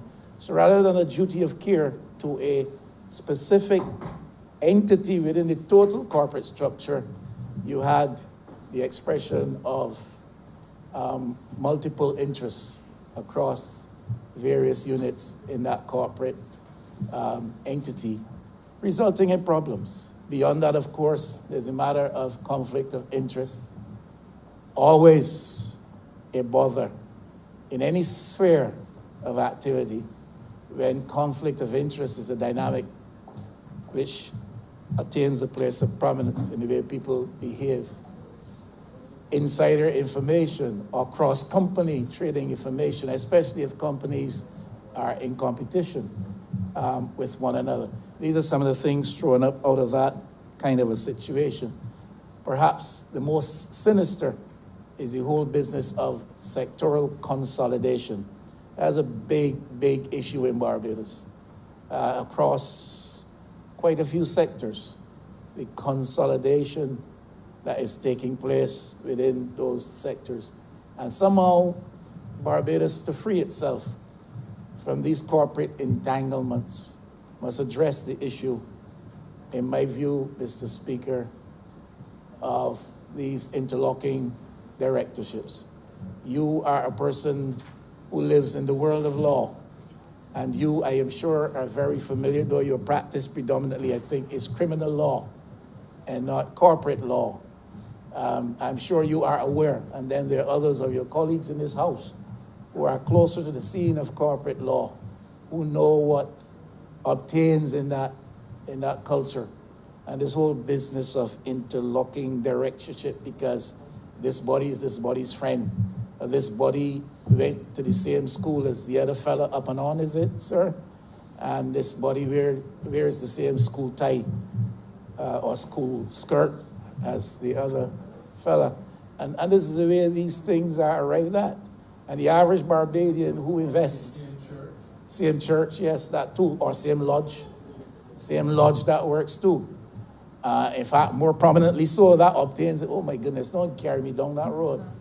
In Barbados, I ain't talking about you, Honourable Attorney General, but we know that as a problem in Barbados. My goodness, I didn't want to go down there. At the highest level in Barbados, in this corporate world in which we live. And the average poor Bajan, uninformed as to these things, Mr. Speaker, is investing his or her hard-earned money, not knowing who sits at the controls and who is beholden to who, and who is friend of who, and who is family with who, and who wears the same tie, belongs to the same church, is a part of the same lodge, or a member of the party. Now, these things obtain. There's a world in which we live, and these are issues which we have to address, Mr. Speaker. The size of companies, CLICO, if we understand the nature of the beast, is not to be simply seen in terms of its Barbados institutional persona, 8 or 9 or 10 or 12 companies or whatever obtained here under that banner. But you know of its regional character. You know of its international character as well. It's a massive company, And I believe the question is very pertinent as to whether or not the regulatory framework which administrations here in Barbados are able to put in place, these frameworks are sufficient to the cause of regulating these massive companies. It's not only CLECO, that's one that has failed and floundered, but there are others which are still viable and thriving. And you have, I don't call any person's name because you have not, in my view, committed any breach serious enough for me to bring attention to you and your size. But there are other companies known to you, Mr. Speaker, that are massive and growing. And they grew up in Barbados, and they've now spread across the region and internationally as well. And the question is, to the extent that it is necessary to have a regulatory framework in place in Barbados, do we have the state capacity to regulate these companies? We talk about companies which are too big to fail. That is a reality. There are also companies which are too big to regulate when you consider the means and capacity which are available to us here in Barbados.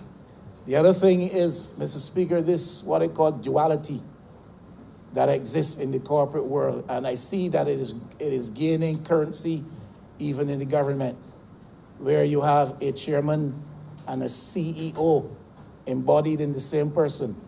I don't know that that is healthy. And this administration has embarked upon doing that. I think we did it. At the QEH, with the QEH board, a state-related entity. But it also obtains, I think, at the Central Bank of Barbados. And it obtains elsewhere in critical institutions in Barbados. And I do not know that that is healthy, that you have the chairman of a board which is responsible on behalf of ownership for the oversight of the operations of a company, and therefore the oversight of the chief executive officer. And you have the two positions embodied in the same person. Now, there can be arguments made for that, I imagine, but to me, the arguments that fall against that weigh more heavily with me and in terms of my favor. And I say that that is one of the things that we must needs examine before we go too far down that road, where we have the duality of the chairman and the CEO of important, critical, major companies embodied in the same person, even if some of these companies are not only private sector, but maybe state related in terms of their ownership and their operation. Perhaps the last thing I would mention is in the corporate culture with which we are familiar, connectivity, I suppose, matters. And it is not far in our recessed memory that we would find reference to sinister ongoings with reference to the matter of connectivity, where political influence, political connection plays a role in what goes down in financial institutions in Barbados.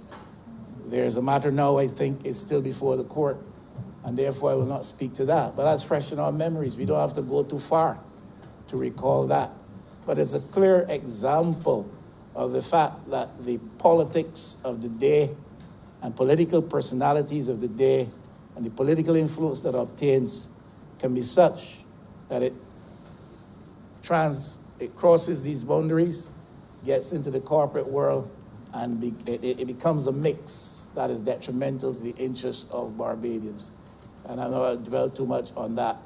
But political influence, political connectivity may in fact result in companies being victimized and pressured.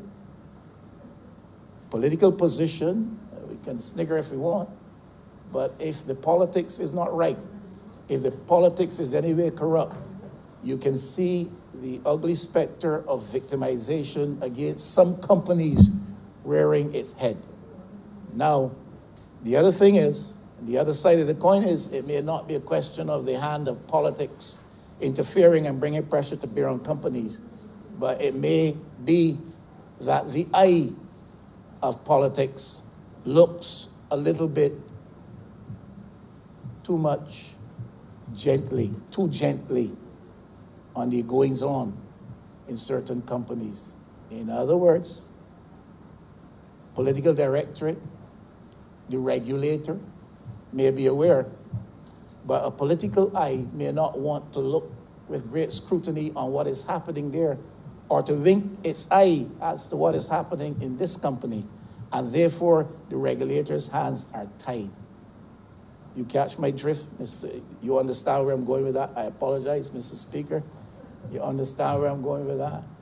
So you have a political directorate, if it is minded so to do, and it's a brand of corruption, will hold or tie the hands of the regulator so that he or she or it cannot go after company A or B. And there is some view which has some measure of currency. That's what happened with respect to CLICO as well. Or it may be that the hand of the political director comes down heavily through the regulator on some company for some reason that serves political ends. I say that for the consideration of my honorable friend on the other side.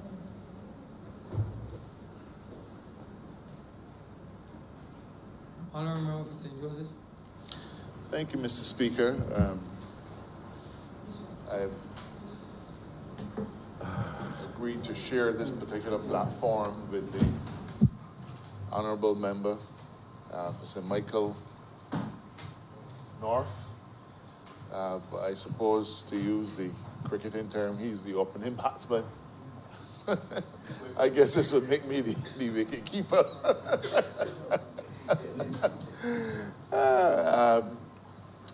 But today is not about scoring runs, sir. It is really about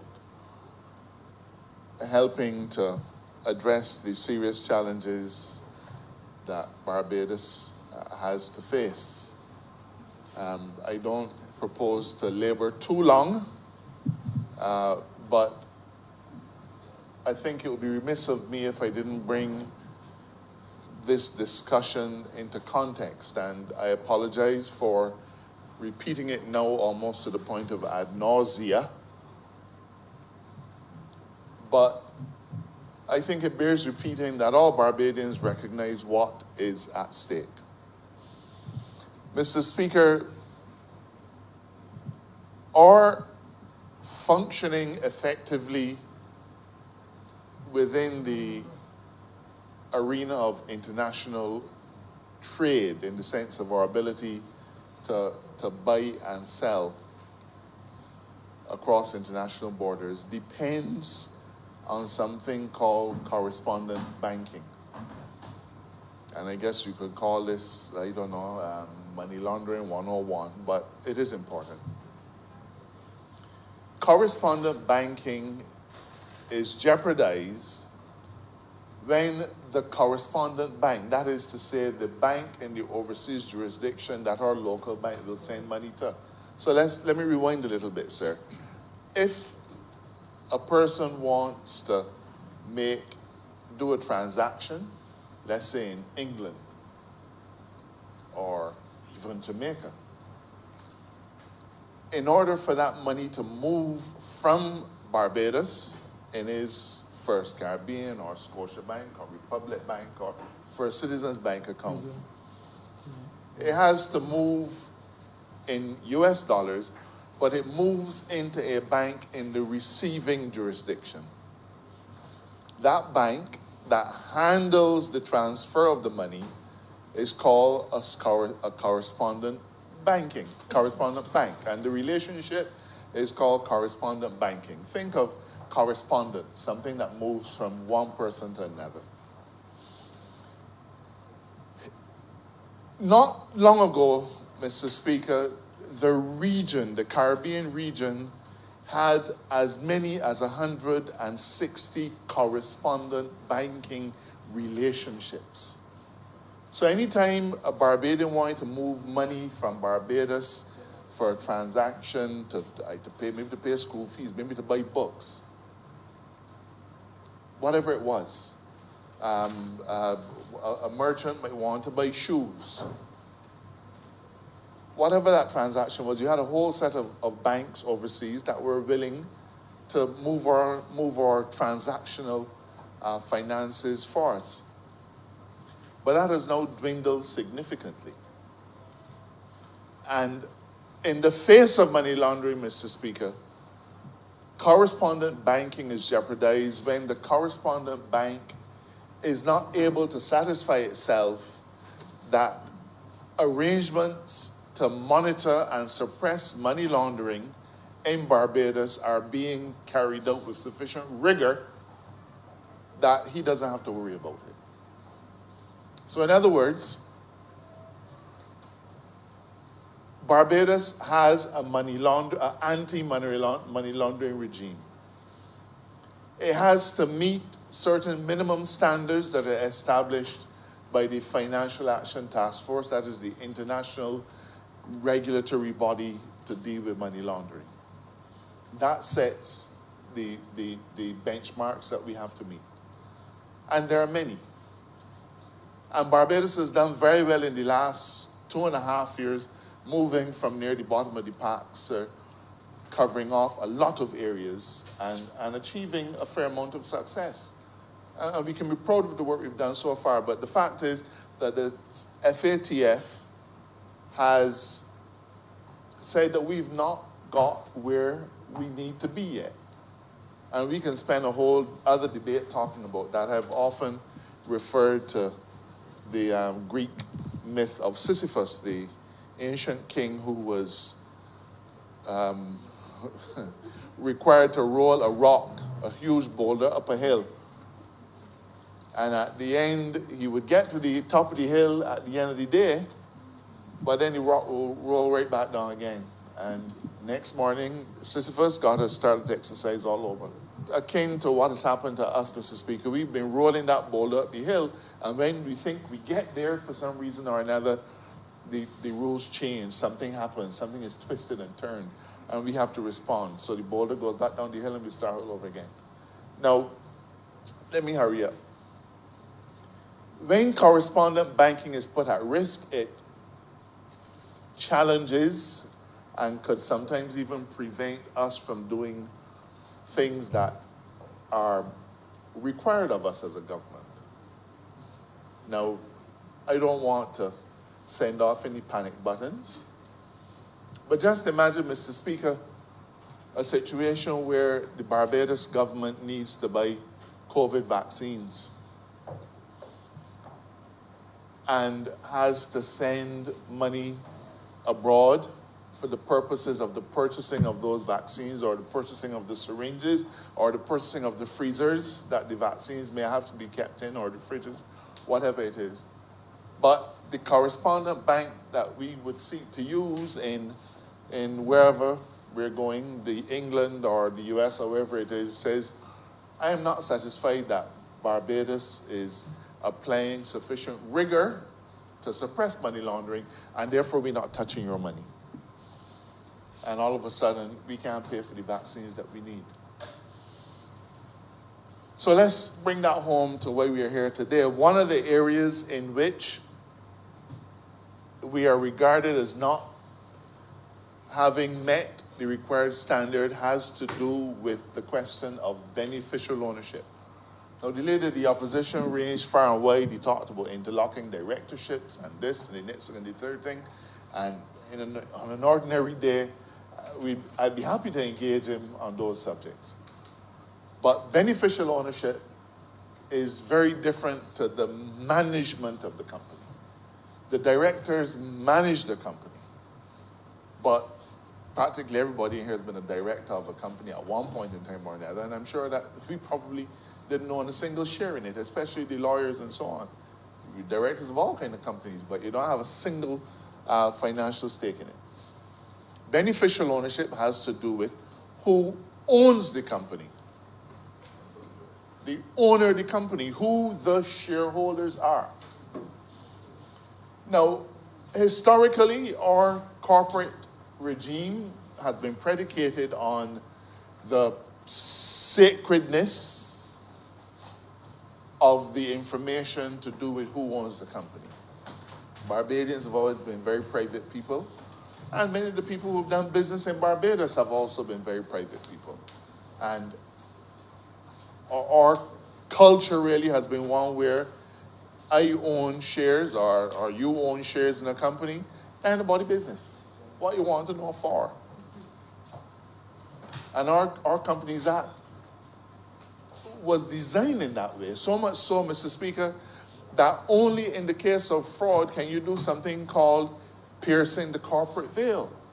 So the corporate veil is that artificial construct where it says you can see the company, but the people who own the company are behind the veil, so you can't see them. That's how our company law has been based, has been structured, and has been administered, and successfully so. But enter tax issues. Enter also money laundering. And the international community has reached a point where they say, look, in order for us to be able to properly assess the tax structures that you're using, in order for us to determine who is really getting the benefit of the money, in order for us to determine who owns the company that may or may not be engaged in money laundering, you gotta move that veil. Pull back the curtain. We need to be able to see who owns the company. And that has been a tightrope that we've been trying to walk, because in some instances, countries have said to us, or groups of countries have said to us, we want to be able to get who owns your companies on demand. In fact, we want access to all of your corporate records to know who owns the company in Barbados. And we fought that. That's not how we do business. We certainly can't ask the same of you. No. But you have to strike a balance. The balance that we have sought to strike is building on what we've had all these years, sir. So let me refer you quickly to the Companies Act at Section 170. And the Companies Act at Section 170 talks about the records that a company shall keep at its registered office. And one of those things is that a company shall, this is at 170 subsection, Section 170, subsection 2. A company shall maintain a register of shareholders showing the name and the latest known address of each person who is a shareholder, and a statement of the shares held by each shareholder and the date on which each person was entered on the register as a shareholder, sir. So a company is who keeps that. The company at its registered office will have, therefore, information on who owns the shares. But that's all the law said. And we have an arrangement where the registrar, this is now found at 175, the registrar or a member of the public can seek to inspect that information. But even that, sir, was considered not to be satisfactory. At 175, yes, 175.4, a person may, during the usual business hours of the company and upon payment of a reasonable fee, examine the records of the company referred to in paragraph C of subsection 1 of section 70 and make copies of the records and extracts therefrom. So 172 is the one about the shareholders. But that, Mr. Speaker, does not, and understandably so, satisfy the requirement. So can you imagine that the Commissioner of Police investigating a money laundering case, there's a company involved, and the Commissioner has to send along a constable and try to access these records? They could run rings around that person. We're having a board meeting this week to determine what the reasonable fee will be. So when we decide, we will let you know, and then you can come and pay. You see, Mr. Speaker, details of shareholders are not kept at the company's registry, unlike information on directors. So directors' information is at the company's registry. You go up there, you pay the $40, $50, and you do a search, and you see that Dale Marshall, Santiago Bradshaw, Joseph Atherley, Sam Coach and DWP, these are directors of a company. Cynthia Ford. But nothing about the shareholders. So, bottom line is, we've had to make amendments to our law, bearing in mind at all times the importance of having some kind of corporate veil to ensure privacy, not anonymity, privacy. But also to put a regime in place, Mr. Speaker, where the authorities are able, for the purposes of tax information, for the purposes of investigating and punishing money laundering, they are able, with some significant ease, if you could put it that way, to access the information. One of the amendments that is being made to the Act has to do with guidelines on beneficial ownership, and this is the one that is more targeted towards the suppression of money laundering. Now, you have a corporate veil, I mentioned that earlier, but shares can be sold. Shares can move. Now, the Financial Services Commission has a provision in their legislation which says that anytime you want to part with more than 10% of the shares of one of the companies that entity regulates, you need to submit that information to the Financial Services Commission, and they have the right to either approve or refuse to approve that transaction. That allows them to know who the movers and shakers behind our insurance companies and other regulated bodies are. But in relation to private companies, the vast, vast majority of whom are, I don't even want to say mom and pop. Often they're just pop or mom. People who incorporate companies to do modest things. But we still have to have an ability to track movement of shares and who controls the company. And what we have proposed, based on a committee made up of our local regulators, we have determined that it is better to provide that we will structure that through guidelines rather than to stipulate a threshold in the law. The problem with the threshold in the law is that if you want to increase or decrease the threshold, you have to come back to Parliament to do so. And that involves another set of convoluted processes. The guidelines, which conventional wisdom says have the force of law, those guidelines will be issued by the registrar and will determine the threshold amount. Now, sir, there's a view that the threshold for the reporting of change of ownership of shares should be 20%. So if 20% of the shares are being sold in any company, then you should report that. But there is no internationally agreed upon threshold. The FATF has said, we don't think that 20% is the figure. It's difficult to say what the figure is because that will depend on the company. A small hard car company that got 2 cars would have a clearly different requirement to a company that owns 3 hotels and a fleet of Mercedes-Benzes. And that will have a set of arrangements to a construction company working all across the Caribbean. Different strokes for different folks.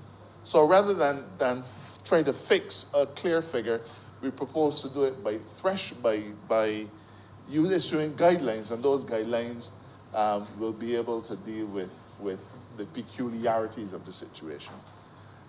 Now, Mr. Speaker, this is one step moving us closer to addressing our CFAT, our FATF, and our EU issues. Time does not allow us to go into a huge debate on the specifics of the money laundering regime, on the challenges that we're facing, on the requirements of the EU, on where we stand on their blacklist. Suffice to say that we are working assiduously. We have established a special committee made up of all the regulators and representatives from all the agencies, and we meet every single week and have been meeting for every single week for months now, dealing on a week-by-week basis with issues and progress to be made. We have the benefit of consultants from Canada who have been working in this area for many years, having worked with the FATF, but also working for significant countries across the globe, advising them on their anti-money laundering issues and counterterrorism, counterterrorism financing. There are too many acronyms, sir. And we've had the benefit of those consultants who have been laboring with us and doing tremendous work. We have leading our team an excellent public servant who has again just been seconded from the central bank, and that is going to yield significant fruit. So we continue to work assiduously to get Barbados out of the enhanced monitoring of the FATF and as quickly as possible off of the EU blacklist. There have been some challenges in terms of how we got there, but I don't think this is the occasion to deal with that. Suffice to say that this is one of the legislative requirements that we have to meet, and we are ticking those off one by one by one by one. We've covered off the vast majority. This is one of the few that still needed to be done. But just before I sit, sir, just to show you how the goalposts change. The whole issue of digital currency has now burst on the scene. There is no clear regulatory framework. In fact, in Barbados in 2018, we tried to set up a regulatory sandbox. And the thing about a sandbox is that it is exactly that. You know, you don't want children outside the house, so you put them in a sandbox. So they play and they make all the mess in there. And a regulatory sandbox was established in Barbados so as to allow the establishment and the growth of digital currencies without threatening the traditional banking sector and the traditional money markets.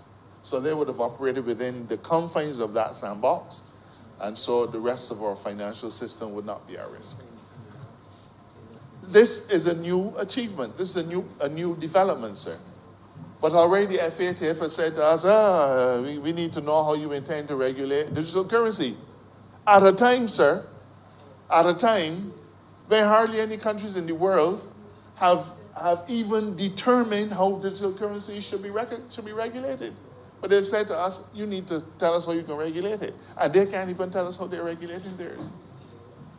So the goalpost changes. It is regrettable. Sometimes we wish we could be impolite in the diplomatic context, but we can't. Nonetheless, Mr. Speaker, this is another step that we're taking, and I am pleased to be able to invite this chamber to support this measure and to join us in that direction. Mindful, sir, that we are still not removing the corporate veil. We are still ensuring privacy. So don't worry, any of you investors out there, don't worry that somebody can go to the registry and say, I want to see who owns John Brown Limited. That's not what we're doing. This allows our regulators to have access to the information. So your corporate information will, other than what's already at the registry, remain private. It will remain private. That's an important guarantee for business people. But barring the need to secure your privacy, the regulators will have a strong and vibrant mechanism to be able to see who the puppet masters are, if that's a good term, behind the puppets, who the persons that are making the ultimate decisions, who are the beneficial owners, who are those shareholders, who have a vested interest in how the company functions and runs. So with those few words, sir, I hope I've been able to explain a few things to this chamber and to our wide audience, and I'm grateful for the continued support in the area of suppressing and hopefully eliminating completely the element of money laundering from our vision. Though I have to say, in closing, definitely in closing, we are, in a sense, being punished because we are not a place where a lot of money laundering happens. Barbados's money supply, I think, is at about $5 billion US. I think that's the kind of figure. That figure is smaller than many multinational corporations. In order for us to harmfully impact the EU financial markets, every single penny that is available in Barbados, the 4 cents in my bag, the 5 cents in yours, every penny that is in our economy would have to be funneled toward money laundering in order to be even able to impact EU financial markets. That's it. We would have to, we can buy nothing. We can do anything else. We can even turn on lights. Every penny in Barbados, it would be sort of like taking a bottle full of air and vacuuming out all of it. That's what it would mean. And it wouldn't even create a blip in that arena, sir. But that's a fight for another day. I'm obliged to you.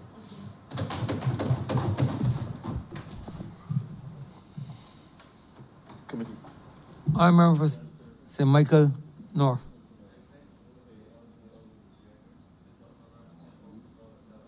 No, sir, you have to beg to move till the bill be read a second time. And please turn on your mic. You need to turn on your mic, honorable member. Mr. Speaker, I beg to move that the bill be read a second time. The question is that the aforementioned bill be read a second time. All those honorable members in favor, please say aye. Those against, please say no. Me think the ayes have it. Mr. Speaker, I beg to move that your honor do not leave the chair, and that this honorable house resolve itself into committee for further consideration of this bill. The question is that the speaker do not leave the chair, and the house resolve itself into committee for further consideration of this bill. All those honorable members in favor, please say aye. Those against, please say no. Me think the ayes have it.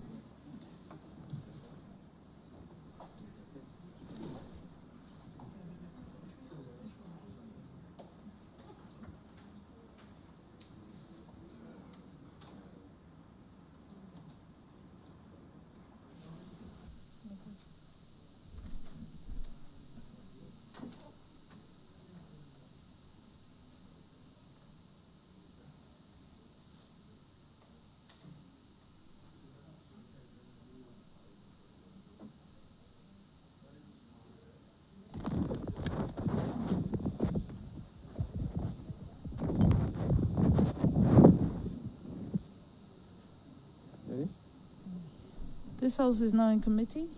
Clause 1. Madam Chair, I beg to move that clause 1 stand part. Question is that clause 1 stand part. All honorable members in favor, please say aye. All those against, please say nay. Methinks the ayes have it. Clause 2. Madam Chair, I beg to move that clause 2 stand part.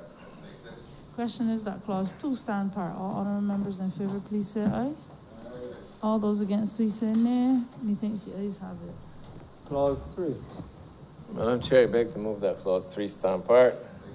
Question is that clause 3 stand part. All honorable members in favor, please say aye. All those against, please say nay. Methinks the ayes have it. Madam Chair, I beg to move that you do not report to His Honor the Speaker the passage of one bill in committee. Question is that I do not report to His Honor the Speaker the passing of one bill in committee. All honorable members in favor, please say aye. All those against, please say nay. Methinks the ayes have it.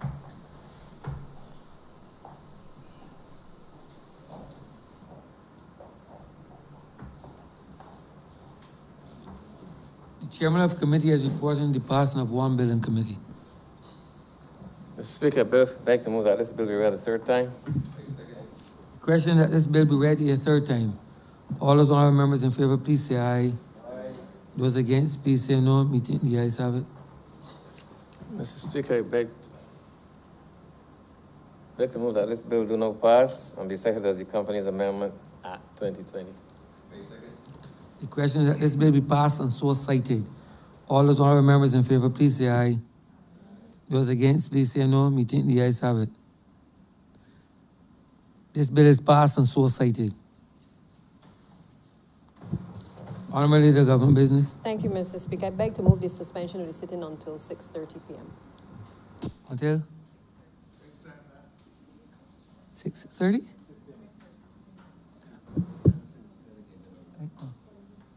The question is this honourable chair will be suspended until 6:30 p.m. All those honourable members in favour, please say aye. Those against, please say no. Meeting the ayes have it. This honourable chair must stand suspended until 6:30 p.m.